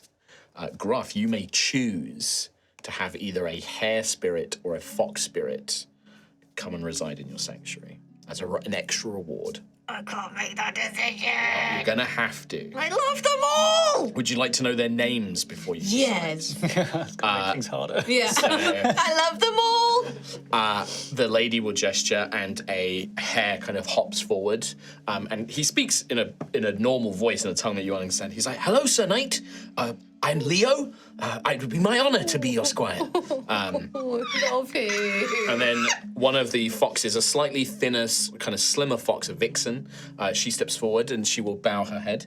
And I am Charmer. Good night. I would also be honored to be your squire. And sort of bobs her head. Mechanically, all I will tell you is, because I haven't worked this out myself yet, so I want to work on it, the hare spirit will probably be some sort of movement boon, whereas the fox spirit will either be some sort of stealth or cunning kind of boon or something like that to represent the two, their kind of natures. Oh, I can't choose between my children.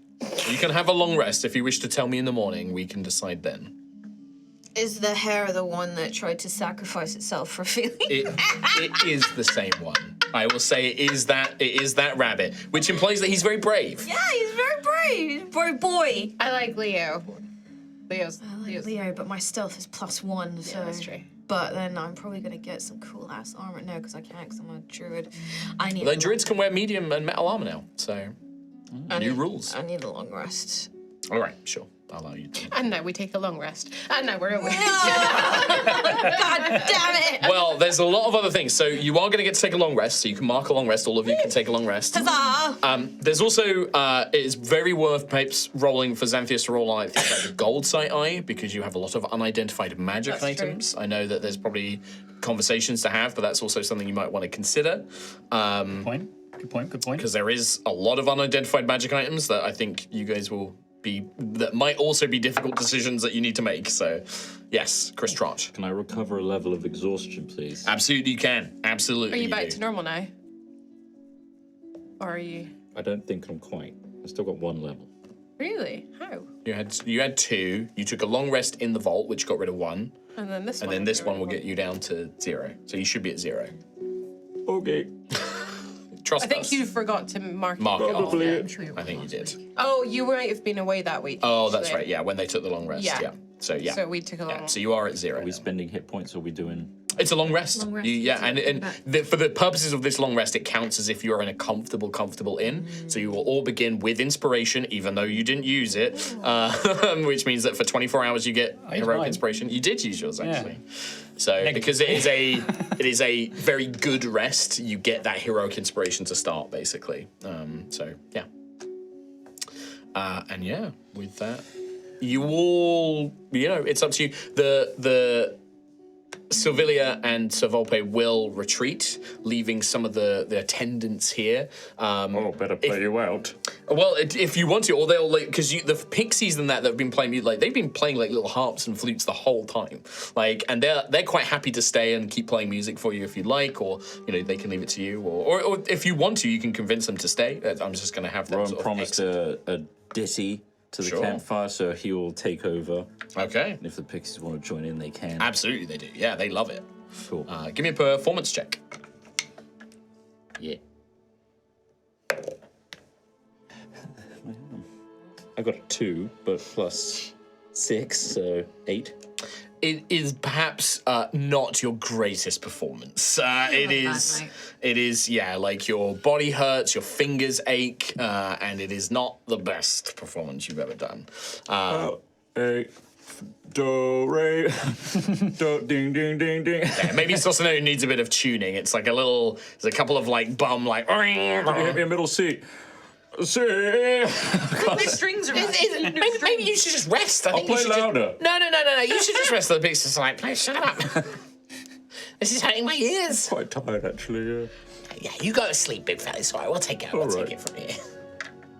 Yeah, it's not you've not done the greatest performance of your life, unfortunately. Yeah. Anything else from anybody else as you take a nice long rest?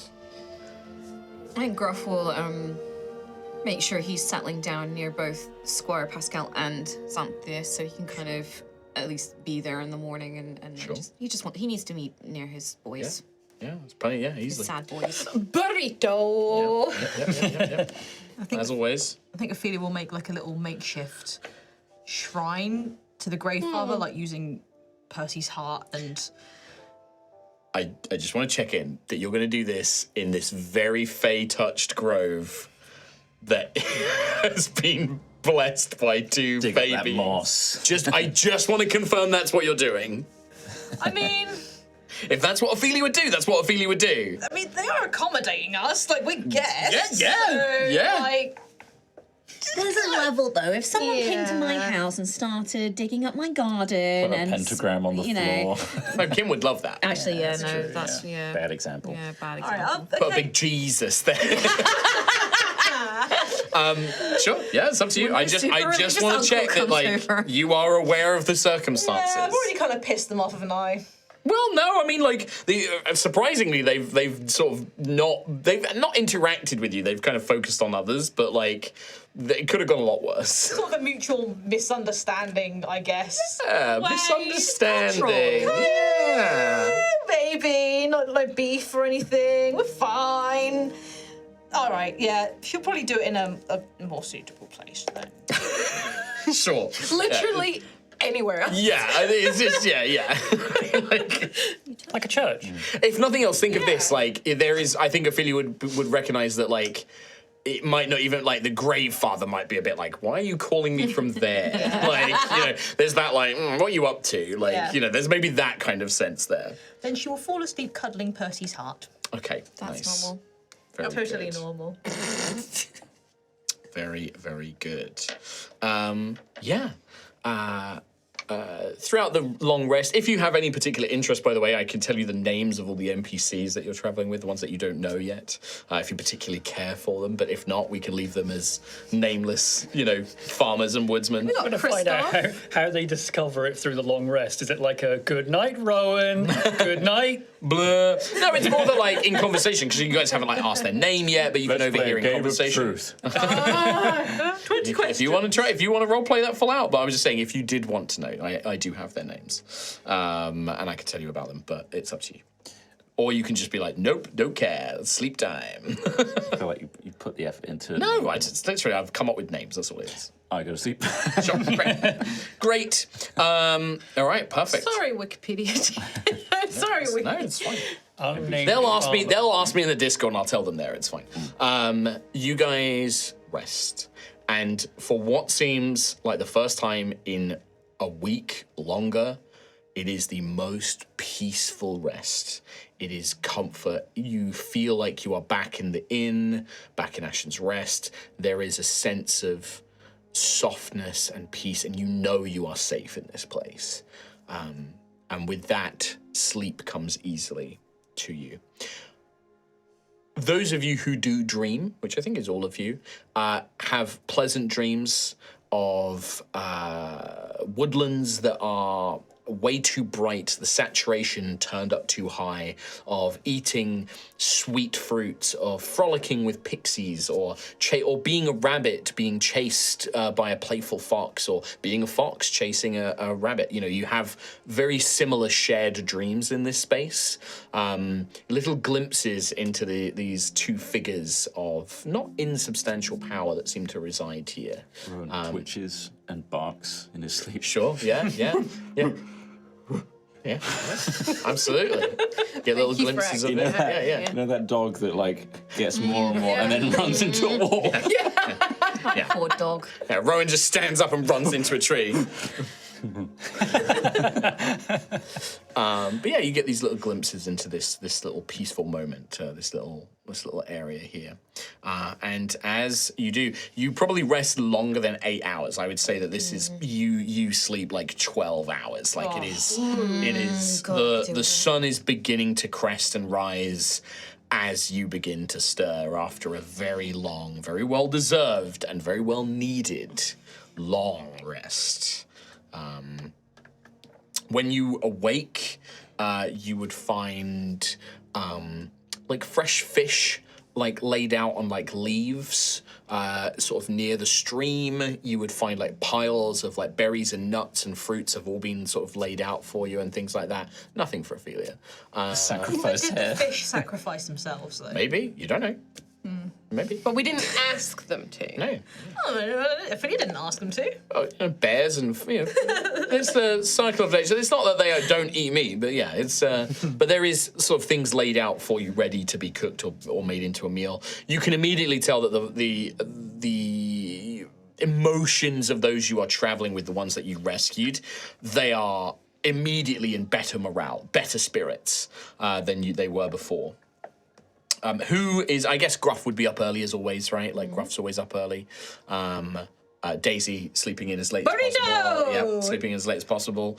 I'd imagine that for Ophelia, like sleeping on like mossy ground and like under the stars is a little unusual. It's very unbecoming. Yeah, so maybe like you wake up a little earlier, not quite used to it. Stiff back, just Rowan, this is perfect for you. Like, this is like exactly how you used to camp, and like you would go and find like these kind of places to like rest out in the wilds when you were traveling. It's like his whimsical Disney dreams. Yeah, he's living it. Yeah, he's literally living it. Like, hey, Rowan. Hello, Rock. Yeah, exactly, living that out. as far as it goes. Hard cut. What are you wearing? Hard cut. No, we stopped. We've done this before. It's old. old bit. But yeah, you guys wake up. What about Xanthius? Like, Well, I guess if mechanically for like the sleep spell, right? Well, this is not the sleep spell. This is Okay.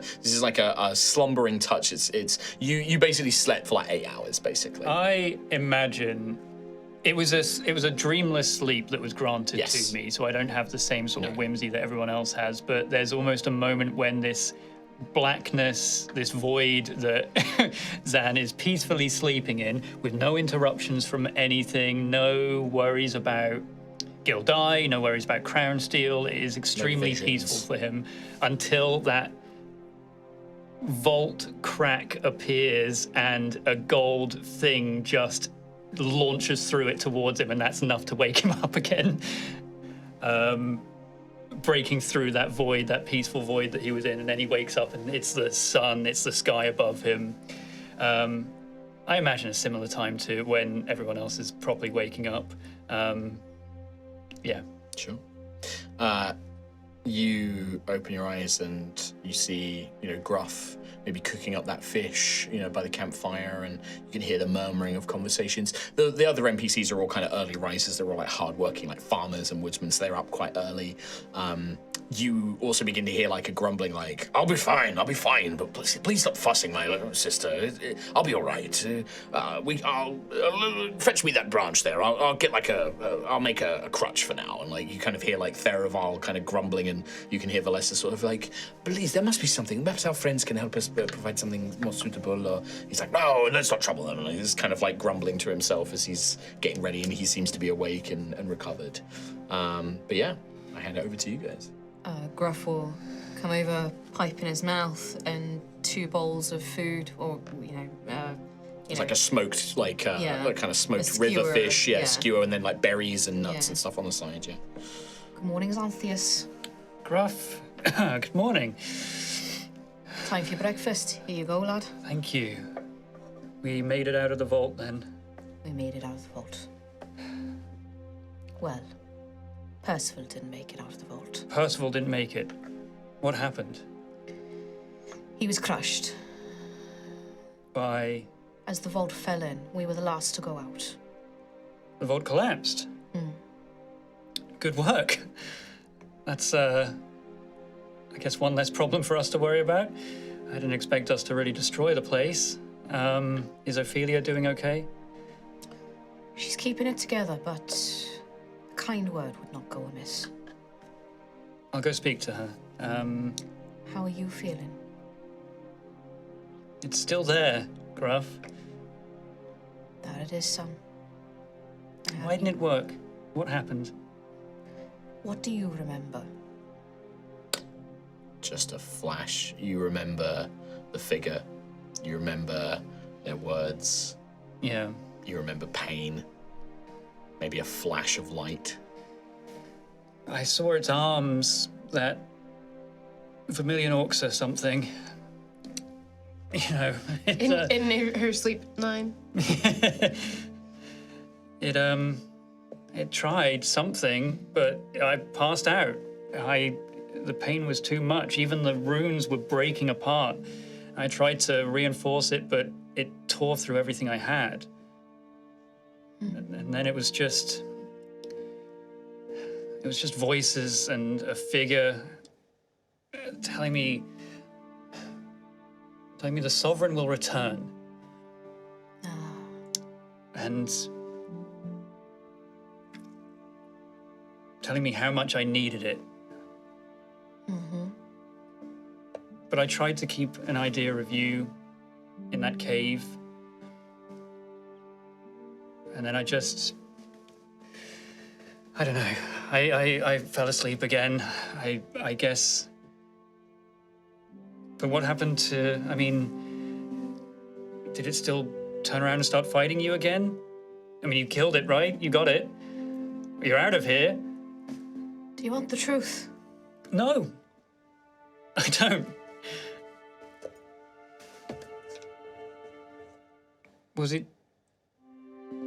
Did I do something? That I don't know. I'll tell you what I saw. I saw that thing, vermilion orcs or whatever the name is. Aye. They removed your runes. They took the guard down. They were doing something to the ground steel, and for a moment I thought it was going to work. I saw your pains, Altheus, and I wanted to heal you, but I couldn't get to you. And I'm sorry for that. But something happened, a flash of light brighter than I've ever seen. And that thing was disintegrated. Nothing left. I killed it. I didn't. I'm not saying that. Well, it came from me. It came from the crown steel. Even that you don't know. Remember, all you saw was white. You don't know anything that happened. Just as a point of clarification, you didn't see something coming out of it. Like, it was light, and then the next thing you knew, Oxenine was disintegrated, the wall was cracked. That's it. I don't know that, Altheus. I saw a bright flash, brighter than I've ever seen. I don't But know. it was because of me. I suppose. And then after that, a crack formed in the walls, and the whole vault tore itself apart. And now, everyone got out okay, but Percival. Because You don't know that. I know that we were there because of me. I know that we got to Vermilion Orcs or whatever, 9, to try to cure me, and I tore the place to shreds. If I wasn't there, where would you be? If you weren't protecting me, who could you be saving? I can see a terror in you, Gruff. You're holding a strong face, but something changed then. Xanthias, I am not scared of you. I am scared for you. I am scared for you. But I will carry you if you will have me. You said in the vault. You said things to me. You tried to push me away. That's fine, I understand. If you don't want me near you, if you don't want me protecting you, I won't. What if you're better without me? That is not true. There is a moment, Gruff, as Xanthias says those words. And over him, like a memory flashing, you see a little Leonin, a little wild heart, flurry of snow, looking up at you. Not quite the right words, not the same, but a similar feeling. I did not know that.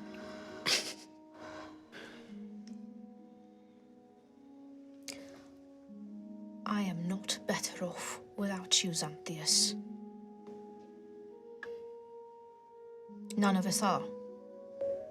We choose to travel beside you because of who you are. We choose to do this for you. We chose to come to this vault, even though you shouted at us. We chose to stay with you. We chose to stay with you inside the vault, even when Seren died, even now after Percival has died. And we know who you are, even if you don't know yourself. You may be giving up on yourself, but I will not give up on you. Do you hear me? I'm not giving up on myself, Gruff. How far are you willing to go for me? Until I start getting angrier, until I start turning on people. I don't want that to be... You don't live your life because of me. You have so much more to give to better people. You're stronger than that, and you're braver than that. You deserve more than this. I could go wandering into the forest right now. I could head straight to Kelskaris. I don't know what I'm going to do when I get there. But there'll be a line. There has to be a line for you. And I don't want you to reach that line because of me. Xanthias, you are not the first in my life. You are not the first in my life to challenge me like this. You are not the first in my life that I have tried to protect, that I have tried to guide, that I have tried to walk beside. You are not the first in my life who has tried to push me away when they thought they knew better, when they thought they were not worthy.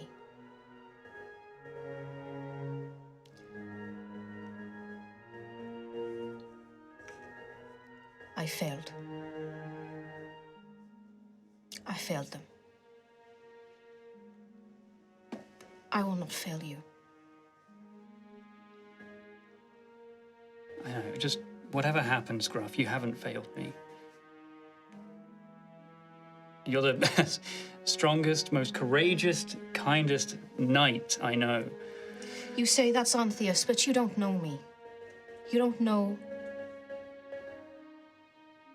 You don't know where I've come from. But I know who you are now. Then maybe I learned something. The last of my tenets now from the Order of the Loyal Hounds. To bring hope and comfort to those in need.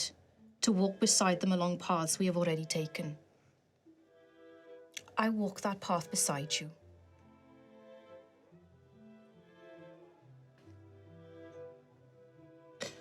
You feel the tickle of a little dragonette tongue licking at your neck. A little borrow trouble. whips around. Gruff, you sense movement as Squire Pascal stirs as well. What is everyone else doing? How much of that did people hear if they wish to? Probably wouldn't have heard it, but because was burritoed. But if people are starting to stir, Daisy will probably, if she wakes up and sees that Xanthias is awake, she will get up and, still in burrito, waddle towards him. Xanthias, you're awake! Daisy, you okay? you are wrapped up in that thing. Do you want some blanket? I can unburrito. I can put you in it too. We can double burrito, Xanthias. Overheat in there. I run hot. You know this. Oh, yeah, that's true, actually. No. I'm okay, Daisy. It's good to see you. It's good to see you again. Daisy, here's your breakfast as well. Thank you, Kraft. Thank you for keeping it and not waking me up. It's a really good sleep. Rowan, Ophelia. He was still barking. Run into a wall. Hello? He's awake. Oh, good morning, Xanthias. How do you feel? Arrested. Extremely well rested. I feel like I slept far more than you did. Do you have pain? Do I have pain? No. No, nothing unusual. Should I? No, just, well, I don't know how the whole process was for you. It didn't look pleasant, so I didn't know if it would last. You should see the other guy. I don't know whether to laugh or cry. At least he was kind of horrible. Yeah. Evil? Creating monsters? Oh, definitely evil, yeah. Disgraceful. Yeah. Yeah. So, Yeah. Profane. Good word. Ophelia had a really big rant about how what they were doing was terrible and awful, and it was a good Oh, rant. thank you. It was It was disgraceful and an affront to everything that all life stands for. But Yes. That.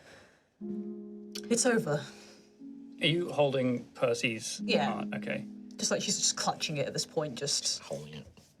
It's good to see you still recovered that, at least, of Percival. Does that mean you can bring him back? I can. Well, I hope I can bring him back. He deserves it. He really does. He saved us in there. Yes. Yes, he did. Just hope I can do the right thing. And Rowan. Hello. Rowan, man of the hour. Did anyone else dream about some hair, right? Just kept getting away. I do, Ashley. Not me, no. I kind of wished for a peaceful sleep. Yes, I thought I was chasing down dinner, but I woke up. Then I was disappointed.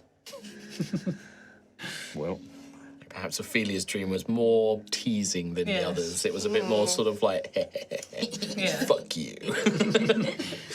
I just want to say, Rowan. Rowan, your performance, your Gambit. your gambit in there. It was masterful. It was really good. check it out. I am a vessel. I can't do it anymore. It's not the right. I just can't get into that You had role. to be there. You had to be I there. have It was to be there. very good.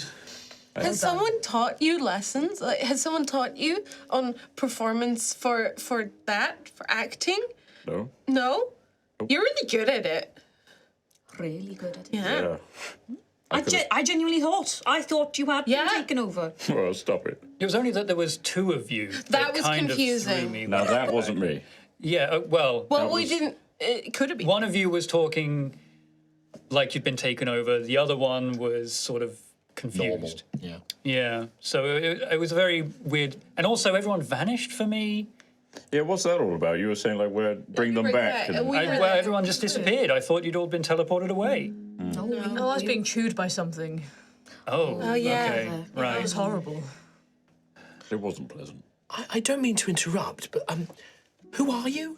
Ah, As you see this young man, very, very skinny, He's fine now. dark-skinned. He has like kind of dreadlocks, but they're tied up, kind of thing. Very skinny. Like his clothing is all tattered and muddy and things like that. But you see this absolute clear cognizance in his eyes, and he looks very confused and very bewildered, and he's holding like a grumbling stomach, and he's just sort of like, where am I? Who? This sounds delightful, and I get the impression that you're all quite nice people, but where am I, and what is happening? That's Gruff actually quite a good immediately question. shoves the food. Like he brought 3 dishes over. He immediately shoves the food in. Oh, thank you. Oh Gal's my, hands. and he's just like immediately he's like, oh my god. Slower, slower, slower. Yes, that's it. Breathe between bites. That's it. There you go. There you go, lad. This is amazing. I feel like I haven't eaten in days. Well, That's a good question, we though. did I've been asleep for a while. Where exactly are we? Oh, we're in a really nice little protected bubble that the nice Fae people made for us. We're in the woods. The Galawak is dead. It's very safe. The Galawak. Yes, I tried to see if it was real. I went to its lair. I got that old witch in Colville, the halfling witch. Maggie. Yes, Maggie. She told me where it was, and I went up there to see if it was real or if it had anything to do with the disappearances that were going on. Dame Cassandra. Yes, I was waiting for. She said that she was going to try and send back up to help me, and I waited and I waited, and eventually I just felt like I had to go and find out what I could on my own, and. Oh, it was awful. The Galloway, it was real. And it started murmuring and saying these things, and I could see this. And he sort of like sees his arms. He's like, oh by the gods, what have I done? Did you, what? Who did this? Like, did it do this to me? In a roundabout way, I suppose, yes. Oh, I It's suppose gone with now. some healing magic, the scarring will fade, but oh, goodness me. It trapped you and I guess hypnotized you to draw this symbol. The symbol was related to the vault in the area, the Proto-Magi Vault? Vault. Is that what was... the people were disappearing because of a vault? Yes. Yeah. You were in it. You went, yeah. What? Well, Honestly, it's probably a good thing that you don't remember it. Yeah. Well, I had to take you in because I couldn't leave you on your own. Oh, right, but and he sort of said, these people, they're the ones who went missing. They're from Colville. I remember hearing about them. They'd gone missing, and then the farmers, and they were the ones we were looking for, and they were in the vault. And thanks to you and your investigations, led us on the path to the Galawak. So Well, I guess I did something useful, I suppose. Well, thank you for saving me. Thank you for saving these people. Oh gosh, I feel so tired. Thank you. maybe just rest for now. We'll take you to the village. It's not too far. All right. Well, I really must get back to Asheresto. We need to let Dame Cassandra know what happened. We will. Don't worry. Good. Are you heading back that way? Yes. Yes. Oh, good. We're the backup, by the way. You're the ones that did something. Dame Cassandra said that she would try and hire some adventurers or folk in Ashen's Rest to send my way, but and I guess it was just too late. I guess she couldn't get you until it was too late, unfortunately. Unfortunately, yes. Oh, but thank the gods you were able to at least help me. I owe you my life. Thank you so much. I'm Tell not... you what, you can help. Okay. Let's find, in this area, a dewdrop berry. A dewdrop berry? A dewdrop berry. Maggie wants one. And apparently if we find one, we'll be rewarded. Okay, I am not much of a herbalist. Episode 52. I'm saw not that, yeah. much of a herbalist, but I can try and help you, I suppose. Really sort of more knowledgeable of magic and things like that, really. That's all right. Oh, okay. If we find it on the way back, that'd be good. Oh, sure. Just get all kinds of berries. Antheus. Yes. You have a spell stone as well that might be interested in. It was Gruff. Oh, did Gruff take it? Yeah, Oh, I because it was thought- on our side of the vault. I have it written in The my spellstone was middle. in the orb. In the sphere. It was in the middle. And I grabbed a load of shit from there. Yeah. I grabbed something. No, else. the spellstone was in the centre of it, yeah. Ah, okay, fair enough. Take that off my Yes, inventory. I do. Yes, the wand and the gauntlet thing. There's a load of things we recovered from that place. I can identify a few of them. But if we want to go looking for this dewdrop thing, as I recall, don't eat it. Comes from a white flower, a white dewdrop. White flower. The only thing I remember about that is stories that they were telling me in Colville about the dancing ladies and the white flowers. I mean, if the Galawak was real, perhaps whatever that was is as well. To be honest, I think maybe we should just hustle back to Colville, and if we stumble across if we it. see him, we see him. If we find any wolves or deer as well, there's plenty of other things we could do. You gotta go to the Ash Hills for those, I'm afraid, pal. Damn. Try find this hat. Quest failed. Quest failed. Trying to make hats. You've left the area for too long. You're too high level now. Damn. Now trying to kill them is just Not worth the XP. yeah. But yeah. Okay, well, but yes, you'll be happy to know the Galawak has been slain. Actually, you might be able to see it on. I don't know if I want to keep bringing it out in front of people. No, that's It's- true. Feels a bit disrespectful after everything she's been through. I'll be quite honest. If I never see the Galawak again, I'd be very glad for that. We did unearth the history of the Galawak, if you're a scholarly type. Oh, yes, and very much so. Yes, Well. very much a scholar. In C major, I'll retell the entire Sure. But yeah, on the way back, I'm happy with everyone else's input Yeah. to fill in Pascal on the history of the Galawak. And then we went into the Proto-Magi Vault. I don't Too know. many syllables, Sorry, I'm Andrew. sorry, I'm not good at Off the this. skull. Yeah, that's a little harsh. Maybe we don't need to put that bit in. It was quite pivotal, I felt, in its smell at least. The journey, if you leave this little grove, once again, as you begin to travel, you don't need to worry about travel rules because, like Silveria and Savalpe promise, the journey is without issue. Anytime that would be an obstacle in your way or a path looks like it's going to be rough trekking, an easier path seems to sort of almost open up, or you get a hare draws your attention to a different path that's way easier, or a fox kind of helps guide you to a fallen log over a valley or something like that, or a river and things like that. And yeah, you make good travel, and likely within another day, with another day of travel, you will reach Colville. Okay. So if there's anything you want to do before your next long rest, like spells or anything like that, this is an ample time to do it. Before we leave the grove, I would Yes. whisper thanks to Yeah, you also need to pick which spirit you would like. Lady Silvalia and Silvalpe, so I will thank them. Yeah. And I still haven't decided. Well, the other thing I'll say is because you're going to have another night of resting, they will basically host you again. So you'll meet them again. okay. They'll basically provide you another safe space to rest, and they come out. The pixies come out and play music, and this time Xanthius, you'd be awake for it. But yeah, so you would have another night to basically sort of speak to them directly. Goodo. To decide. But what I'm saying is in between now and then, you have a whole day of traveling. Is there anything you guys would Yeah, I think anytime, if there's an obstacle or we have 10 minutes spare, I'll be ritual casting. I'd say you can ritual cast it as you're walking. Okay, fair enough. I'll cast Identify. I can only do it twice today. Okay. With the amount of charges I have on the gold site eye. Well, what would but you like to do? can I have the Loot of list. Loot list. Because I think you're... Also, any of the resources, if you'd like to know more about them, Squire Pascal is a scholar. He is like a wizard, like a mage apprentice kind of thing. So if you'd like to ask him about what some of these planar materials are, he might be able to give you some more information on that as well. I'm going to make a check for him, but he has a high bonus to his checks for knowledge Yeah, skills. Graf's got the cloak on, so should. And the cloak doesn't be need able to- identification. No, No, because I'd say Graf's- that one's fine. I'd kind Okay. of use it. Well, with the two I've got now, I'll go for there's a mysterious potion. Yes. I'll do that first because mysterious sounds potentially dangerous. Okay. If you're Peter Andre, you'd be really into that.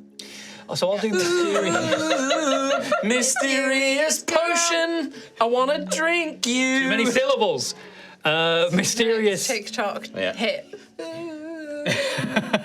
Mysterious potion. So I'll identify that one. Okay, so first one. Ophelia does have that. This is a nice and simple one. It is a potion of speed, like the hit game Baldur's Gate 3. It is just available in D&D Beyond. I believe it is a purple, very rare potion. It basically casts the haste spell on you, but without the concentration and stuff like that. Pretty dope. Really Who has that very then? nice. There you go. You got yourself a potion of speed, Ophelia. How fast can I go if I take that? Well, you You've done it go once before. scarily fast, Yeah. I believe. You and Daisy. I've got a taste Yeah, on you. me and you are the ones that haste as well on. Have you- So if you give it to me, I could do more loads true, of yeah. dashes as well. What color do you visualize a potion of speed being? Blue. Blue. Yeah, blue with spikes. on it. Purple's the No, it's berry. purple's the colour, and now I'm making it the colour of the potion, purple. I've got to make one. But could it be blue with spikes though? Yeah. And like a red base? Please Yeah, red, guess red and then blue. Please yeah, and don't. then white. Please don't do that. It's like shaped like a ball. Anyway, what else? Oh, I would like to also identify the crystal wand, just in case I actually start shooting that off into Who the has distance. that? You? I have that. Right. Well, from So how does that look again? the what? The wand. Well, you can add it to your inventory, for it is in D&D Beyond. Very good. It is called the Wand of the Sculptor. Cool. This is a magical wand. Okay. It has 30 charges. 30. It does not regain charges though, so it's a consumable so one. it's So once all the one and charges, well, once the charges are all gone, it can cast a wide variety of transmutation spells. Oh my depending on God. the level, it Fuck adds me. different. Sorry, I've They seen- cost different things. So, like a first level spell costs 1 charge, second level spell costs 3 charges, third level spell costs 5 charges, and a fourth level spell costs 7 charges. Would you like to know what There spells is this thing casts? One thing Okay, yeah. before you do. So this thing, if you want to cast a spell and the one doesn't have enough charges left to cast the desired spell, you can still attempt to cast it, but must roll 1d20. On a result of a 1 to the negative value in charges of which you've gone over. So say, for example, you want to cast a spell that costs 7 charges and you've only got 2 charges left. It would be a roll from 1 to 5, because that's Right. the debt of charges you owe. If you roll that result, the wand erupts with magical force, which has dire consequences for whoever is using it. Oh, you can What does keep it? that. What does you it know? spell? What does- So it does a bunch of Okay, spells. it Yeah, it does does. some good ones. It can cast Alter Self, Polymorph, Bark Skin, Gaseous Form, Jump, Long Strider, Spider Climb, Stone Skin, Enhance Ability, Enlarge Reduce, Water Breathing. Gotta catch 'em Lots all. of like utility spells. I'll do the hard part. Gotta catch 'em all. So, Pretty cool. You wanna cast the spell that never works. 11 You gotta spells. mutate the enemy. Sounds pretty good. Sounds like a really cool thing. And it is Yes. a long, slender crystal wand. It contains a multitude of colourful lights that pulse and shift. Very much like the vault Sounds itself. very keystrable. Okay, you want to He just keister wants to it? print all of these items. But yes, that is the To Wand keister it. of the Sculptor. Yes, Wand of the Sculptor. Very nice. Seems really nice. Yes, are Very you useful. interested in Lots this of one, useful Rowan? spells. Huh? It casts a lot of spells. You wanna be the... Like transmutation, Rowan? I'll take care of the singing. You handle singing. I'll take care of the I hard. mean, I'll hold on to it for now. You wish, yeah? Just be wary if you start to, cast too much with it. It might. Don't cast anything right now. I don't think it's. It will recover its energies. Oh, right. So it's... It's the Wand of the Sculptor, it is called. Okay. I'll hold on to it. Okay, In yeah. your inventory. Put it in your inventory. Wand of the Sculptor. It also requires attunement to attune to the wand. I believe. Oh, Is that your attunement sound? Yeah. Get him. Anything else you would like to do? Those are the 2 identifiers as you are traveling. Anything else you would like to do during the day? What's it called? The Wand of the Sculptor. It might just be under Wand of Sculptor. I was typing wand of attunement. Oh dear. Oh, you silly Billy. Attunement. What a silly boy. Bless you. Bless you. Shut up. Kimmy, I believe that there should be a potion of healing, but you've got the card inside the box as well. So for the potion of healing, anything else you would like to do during the day, or anything you would like to ask Squire Pasquale, or anything you would like to ask Lady Sister Valessa? Theraval, by the way, has fashioned a very crude crutch, but he is slowing you down. Luckily, the forest is making this journey very, very easy. But he's basically limping along on this homemade crutch that he's carved. Has Rowan seen a wheelchair before? I would say. Yeah, we have, because. Yeah, Dame Norkel. Yes, Dame Norkel Norkel is has very one, so good. yeah. I've got Performance of Creation. How long does it last? Forever. I don't believe it does. 3 hours. Okay, that's still good. I could do it once a day as well, so... Yeah, so for 3 hours you can make it easier for him to travel and stuff. That's a good idea. Yeah, like Theravar's like, oh, this is like as you kind of spring this thing into creation, I guess you pluck a note. What's it made out of? Like wood, or is it like... Yes, it would be like fiber and twine and leaves. Okay. All twisted together like a wicker basket sort of style. Like a wicker wheelchair, but made out basically. of different assortments of nature. He like watches you do this. He's like, "That's amazing. How are you doing that?" Like, and as he sees this thing to come, he's like, "That's a pretty good idea." He's like looking at it, like, "Yeah, we've got something like this in Midnight. Yeah, this is. Thank you. Have a little seat. Yeah, it'll make the journey a bit easier." But he'll wheel it himself. Like he's like, you can see he's got thick, muscled arms. Like he kind of. For the last 3 hours, I'll give you some warning, Okay. and then No, it's right. I can keep time in my head. Don't worry. wow, see, I can do something that's interesting to you, and I think keeping time in your head is very impressive. Oh, well, thank you. Well, we have to, when you're in the Gloom Guard, you can't be timepieces, so that we don't have any of that down below. So from a young age, you're taught a sort of, I guess it's like a little mental trick to keep time in your head, basically. But he's like, yeah, sure, no, thank you. But he kind of like hops himself into it, and he's like, yeah, this is pretty good. And, and he starts... Maybe we could fashion something more permanent at some point. If I can get back to the Vale, to Midnight, to the Veiled City, my brothers and sisters and my friends will make me a replacement leg. Great. I won't be as quick on my feet as I used to be, but it'll be good enough to fight with. I can still do my duty. I can still protect Sister Valessa. But thank you for this. This is going to make at least the journey a little easier. I hate to think that I'm slowing any of you down. Oh, no. Not at all. But as long as this makes it... Thank you for getting me out of there as well. I wanted to make sure that everyone else got out first. That's okay. Yes, you and Percival, our dear companion, was very stubborn about making sure everyone else got out first. And thanks to you too, we did. The skeleton strike a similar chord. We're protectors. That's what we do. We look after our wards. Yes, very honourable men. Thank you. That means a lot to hear. Pride ourselves on that. Well, as you should. Be proud of what you've done. Thank you. I am. Sort of like nods. Sweet. Yeah. Make that a lot easier for him. Anything else? Can I do a nature check to find a dewdrop berry? You can try. Berry. All right. Sure. Dewdrop berry. Dewdrop Matt Berry. Matt Berry turns up. Father! Is it nature or survival, you reckon? I would say survival. Well, +8. Really? Natural 1. Wow. Payback. He's for back, last baby. You find... Grew that beard. you find a beautiful white fruit, Rowan. Oh, It's no. a 15, to be fair. It's still a 15, yeah? But it is a nat 1. Yeah, well. Nat 1's on automatic failures. Oh, okay. Doesn't mean that there's not negative consequences. But yeah, you find a white... There it is! Oh, my ribs. Sorry. What are you pointing at? The flower, look. Looks just like they described. It's like a white, drop of water, but a big, thick, like an aubergine, but white. Yeah, Grippy. grip. Yeah, nice. Ripe. Whatever you do, don't eat it. Don't eat it. Remember what she said? She said, don't eat it. Something about the So I'm allergic. keep it away from Ophelia. Yeah. Ophelia. Something about those put it in my little dancing sisters or something. If you eat them, you'll start to see things. So don't eat it. Well, I'm not... As delicious as it It's in my looks. satchel now. There it is. Okay. And then if we see Maggie, we get a... we get a reward. Okay. You put it in your bag. Oh, no. You just put it in your little It's satchel. in my satchel. Okay.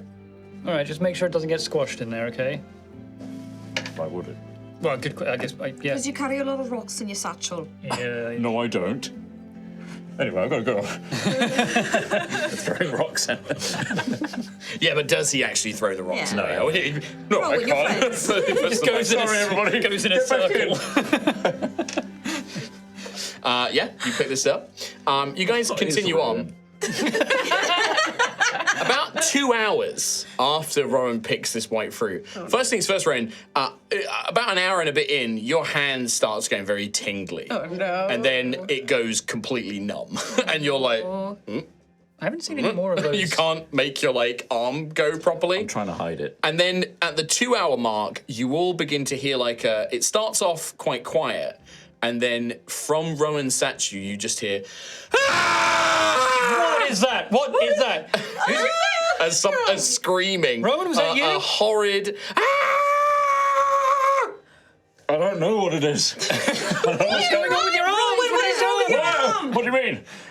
What is? Yes, I can't feel my arms. Well, how long has that been? Couple hours. Who's screaming? Who is screaming?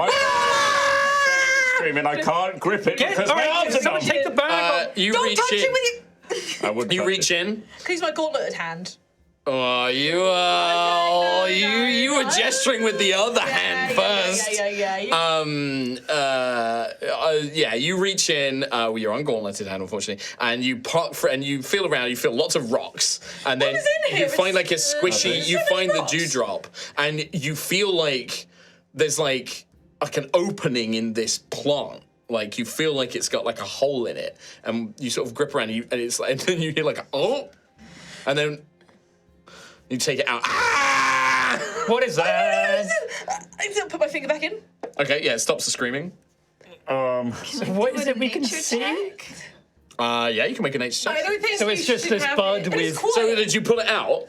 Yeah. So when Ophelia pulls out the thing that she's got a thing, it is that white dewdrop thing, but you see these two black eyes, and its mouth is now like Ophelia's fingers are in its mouth. Ophelia, why is your finger in a? Because it shuts it up. 18. It's a mandrake. It's like a natural occurring sort of plant, can be found in woods, and it's a living plant creature. It's not an actual plant; it's a creature. Oh, bloody hells, Rowan, you picked a mandrake. What does that mean? What's a mandrake? Is it like a cross between a man and a dragon? No, it's a plant that just shouts Oh, lots. thank goodness. Where have I killed it? No, I've just put my finger in its mouth to But shut I it up. plucked it. Wait, why are your arms numb? Why? I don't know. Would Ophelia? Wait, Oh yeah, mandrakes are poisonous. They have like a kind of they paralyze predators that try and eat them, and then they normally eat the predator from the inside out. Oh, bloody hells, Rowan. Yeah? This thing's poisonous. Ophelia, okay, maybe put it on the ground or something. I'll take it. Can't run! Be gone with you! It sort of little legs kind of grow out of its body, and it picks itself up, looks up. It stops screaming. It like looks around. I am so sorry. I am so sorry. We have taken him so far from his home. I don't care where he goes as long as he's away from us. Why would Maggie want that? Why did you not tell us that you had no arms for like 2 I hours? didn't want to say anything. Right, you know that's poison, right? Normally they do it to incapacitate predators and then eat them. Well, it's gone. Normally smaller predators than Rowan. Ophelia Could have taken your probably toes. gonna get. Yeah, you're how right, are your arms fingers? are I feel okay at the moment. Yeah, you wait for an hour. Really kicks in. The tingle, you get the tingle first, and then boom. Well, you all let us gone. know if that spreads. We don't want to have to start dragging you back home. Skypass goes, does anyone have any paper or charcoal or anything like that? I would love to sketch it and write some notes about that thing that we just... Yeah. Really? Oh, may I have some paper? Oh, thank you very much. Do you have like a charcoal? And he like takes like a pencil and he starts like writing things down and sketching the little mandrake. He's like, does this look right? And he's like showing it to you. It's pretty good. Is it just a picture of Ophelia with it? No, it's not Ophelia with a finger in it. It's like the creature with its little legs. And he starts like making a little sort of like, and then Rowan, paralytic limbs. It's like, did you notice any sort of a sensation when you first? Yeah, tingly. Oh, tingly, good. Oh, Ophelia, you're getting tingly? How long has it been? Like 5 minutes? It's only been like 5 or 3 minutes. I'm okay now. Okay. Bloody hells. Yeah, you wait. Oh, I don't know if I want that. Ruff, how long is this No, I going to definitely last don't for? want that. Rowan's probably going to be like a couple of hours, and then it should wear Oh, off. probably a couple of hours. Big fella. Hours? Like him. By the time you reach somewhere to rest, they'll probably be all right. Oh, I think I'm allergic. If you're still feeling something by tomorrow, I can probably help out, but I Well, surely I want to feel something. Currently, I feel nothing. He's not wrong. he's not So wrong. I can. Nothing. Nothing there. Wait a sec. No, it's nothing. Don't worry. Well, now's the opportune time. I see. No, because I wouldn't feel a thing. that would be very mean. Wait, does that take it out for you or something?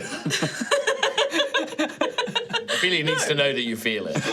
Well, in fact, actually, I think it's been established that, when Ophelia did bite your arm, by the way, it was numb. Like, you didn't feel any pain. Like, there is an anesthetic. Like, she kind of numbs the area as she bites into it. Yeah, I do it naturally anyway, so I just wanted to poke your arm. Like, vampires wouldn't be able to get a lot of, like, blood from their sort of thralls and things if it was, like, an incredibly agonizing, like, ah! Like, I know in some media they do that, but in this it's, like, quite a gentle kiss. Soporific. The sanguine kiss. Sanguine kiss.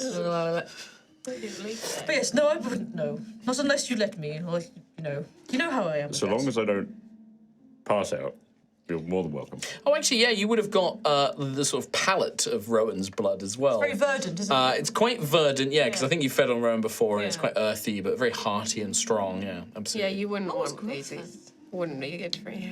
I describe it as Drank a rain lot of clouds and But you're in a different plane. What do you say about Gruff? We did definitely say something about Gruff. It's quite refreshing and cool. Is it rain mint, clouds and juniper, moss? and frosted something. Frosted lemon. Frosted lemon is probably. Yeah, quite honestly, not that far off, actually.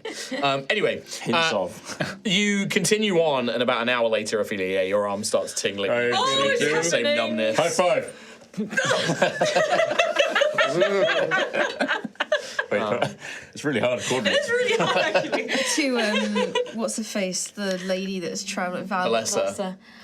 Do you know we're the heroes of Ashen's Rest? Yes, yeah. Hey, Ophelia, good to Even meet the you. greatest heroes have their quirks about them.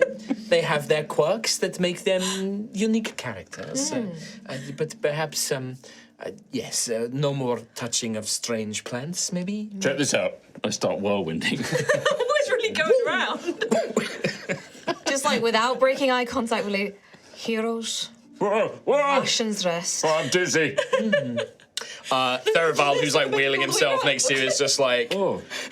honestly, this is nothing. You should see a bunch of actual soldiers together. This is way worse than this. Way worse than this. I heard it's a lot of fart jokes.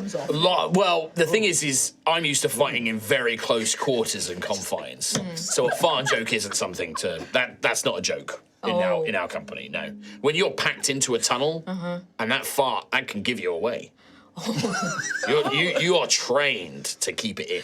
Oh, Yeah, sounds uncomfortable. for days at a time. Right. That's impossible.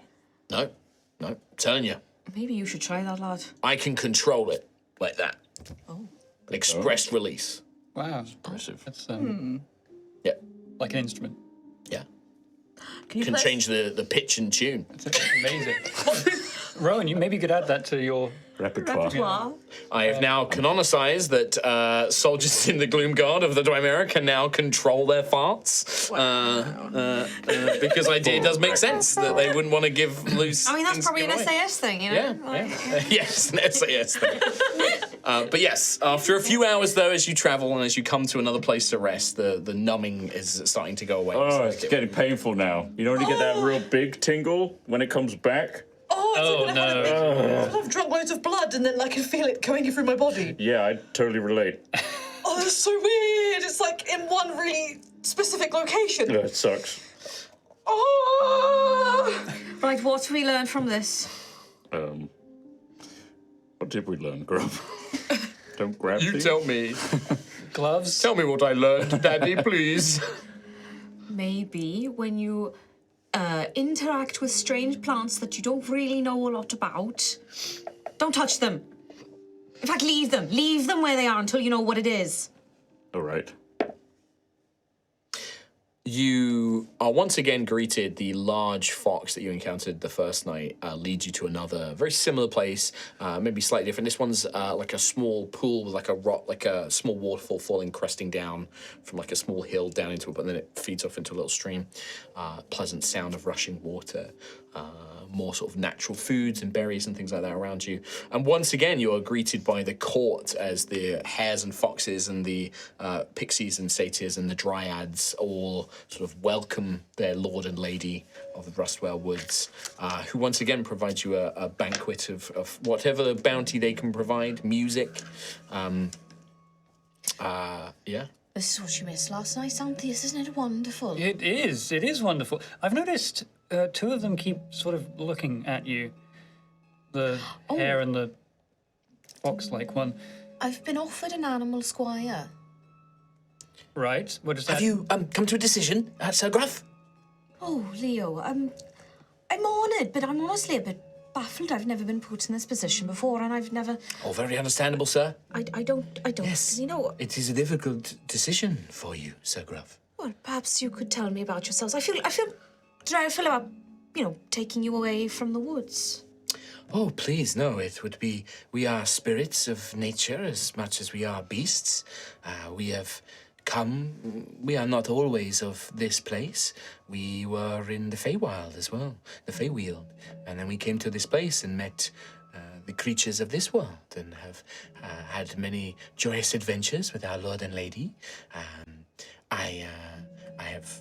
I was once a scout for my lord, Sir Volpe, and would scout around and spy on the enemies. Looks at Ophelia. Yes, the dead do not tend to notice when we are quiet and still. And we But I do notice when you're talking about it. It makes that fox kind of like laughing kind of noise. Leo's just like, Oh, no, I wouldn't know that much about that. Generally, I served as messenger, actually. I would run messages between the different forces and things like that. I'm not one for fighting me, sir. No, couldn't do that. But, I can carry a message, and sometimes I carry my lady's belongings and things and find things that she needs when she needs them. And, yes, I suppose that's me, really. I love them both! oh, you can't have both. So what does it mean to be a squire for Knight Gruff, then? Well, I imagine that our spirit would travel with Sir Gruff, and that would provide you some sort of boon. And I suppose if you needed us for other things, you could call upon us, to perform duties, I suppose, sometimes. Probably not all the time. We'll be needed here and, back in whatever our Lord and Lady need as well. What do you both think about the cold? Ice, snow? Oh, yes, that suits me fine. Snow hares and things like that. Yes, my father was an Arctic fox. I'm not bothered by the cold. It was like like the I cold. thought that would solve it. What about resting near recently haunted taverns? What's haunted mean, sir? Okay, well... Ghosts? Yeah, ghosts. Ghosts? Oh, like the servants of the Grey Father, sir. Oh, well, I mean, I'm good at avoiding them. Yes, and I'm not bothered by the restless dead. Not really bothered by it, no. So, it's still even. If you want, sir, I can keep an eye on the dead ones. The fox winks. She's all right. She's one of us. I'll keep an eye on her still anyway, sir. Yes, you'd better. Right, if I go for this one, are you two going to behave? Oh, of course, sir. Be nice. Of course, I would be nothing more than nice to a friend of Sir Gruff's. But being nice does not mean one cannot be vigilant. Charmer's she's quite a bold one, sir. I'm very nice, I'm very polite, but as long as I won't be eaten, sir, is that a worry that I need to worry about? Will I be eaten? Hopefully not. I wouldn't eat him. Well, no. if needs must, sir, I'm willing to put myself on the line. If worse comes to worse, sir, just like I would for my lady, I'd be more than happy to offer my blood and my neck. I think, Ophelia, let's If you need to eat me, sir, more than happy. More than happy, sir. Just make a strong request, Ophelia, that you don't eat a spirit, I won't okay? eat the spirit's goodness, no. Okay. Not sure we would be much sustenance, sir. No, that's true, no. Enough. Well, We would do it. Just a small morsel. Just a small morsel, sir. okay. I love the mechanics of the fox, but the hair is just adorable. He's so adorable. So speed and movement with the hair, stealth of some kind, and Like vigilance. movement based, I will say. And it might not necessarily be speed. It might be movement based. It might be jumping or leaping or something like that. The other one will be stealth or cunning. I haven't quite decided on the actual benefit. I'm going to give you a rough thing and then I'll work it out. If I went with the hair, how close to my dream of being a dragoon knight? I could not say, because I don't wish to sway you. If it helps, Gruff, we can try and discuss our usual tactics do in jump. combat. We have tactics. No. Right, I was going to say. I didn't know if, like, there's been tactics this whole time. And I There just didn't... probably should be, but Right, what I'm yes. saying is we should maybe we can figure out which of the two would suit us best in combat. Ophelia tends to run in and swipe away with Percival and bites all of the enemies. I tend to stay far back and blast things with incredible amounts of fire. And Rowan goes invisible, as he is. I am Rock. Never seen it. He disappears entirely. You protect us in the middle, as always, and Daisy hides off in the back, throwing Kills knives everything. and basically Murders Become an everyone. kills angel. everyone. Yeah, becomes an angel. Oh, I like by that twins. one. I don't know if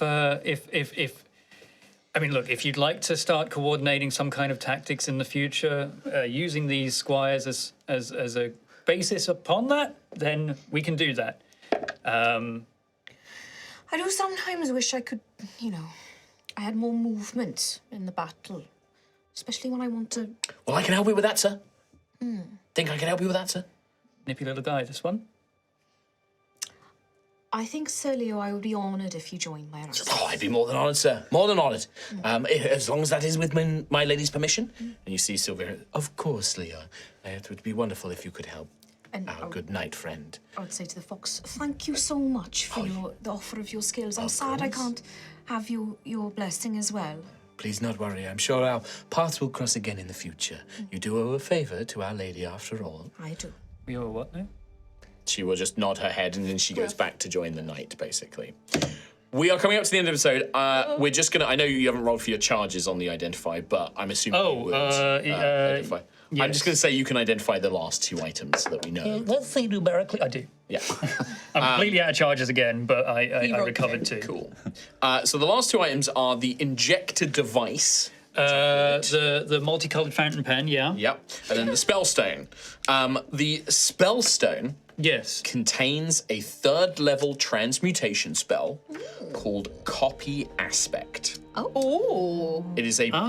There is detail. I will have to put this into D&D Beyond. It's not in there yet, but I have the item. I believe there should be an item of it. But I have the information here. It is a bonus action to cast. Its range is touch and one creature you can see within 60 feet. It lasts 10 minutes, not concentration. You basically, the way this works is you choose a creature within 60 feet, and one feature you know or believe that creature to have, you then gain a copy of that feature for the duration of the spell. Cool. If the chosen feature deals damage, you deal damage equal to a number of d8s equal to your proficiency bonus instead, and any saving throws the feature uses, use your spellcasting DC instead. The chosen feature cannot be something external to the target. It must be an innate feature, magical or mundane. For example, you could use Copy Aspect to copy the breath weapon attack of a dragon or the wings and flying speed of a griffin, but you could not copy a divine blessing on a cleric or a magical barrier created by an artifact or a magical item. You cannot copy legendary actions or unique powers of especially powerful creatures. The DM has the final say on whether a feature can be copied or not. There has to be, because... But if you cannot copy a feature, the spell slot is not used, and you are not considered to have cast a spell for the purposes of casting another spell that turn. So, It's amazing. So it's the idea of, like, we're fighting a green dragon. I'm pretty sure it's immune to poison. Copy Aspect. I'm now immune to poison. Very cool. Right? So you can do things like that. But it has to be a feature. One use per... It's when you cast a spell. So if you learn that spell, because remember it's a spell stone, so you can learn it. Yeah, it's consumable for now. It's consumable for now, but you could learn that spell, Xanders can teach it to. and then you can make scrolls of it and things like that as well. What level's the spell? Third. Bonus action. Third transmutation. No concentration as well for 10 minutes. And I would say that that would be wizard, druid, sorcerer. I don't think I'm going to make it a bard spell. I think it would be... I got this crystal wand. I'm happy. Yeah, but I think that for the purposes of what this kind of spell does, it's not a bardy spell, I don't think. But I think it is a druid spell, a wizard spell, sorcerer spell, maybe warlock as well.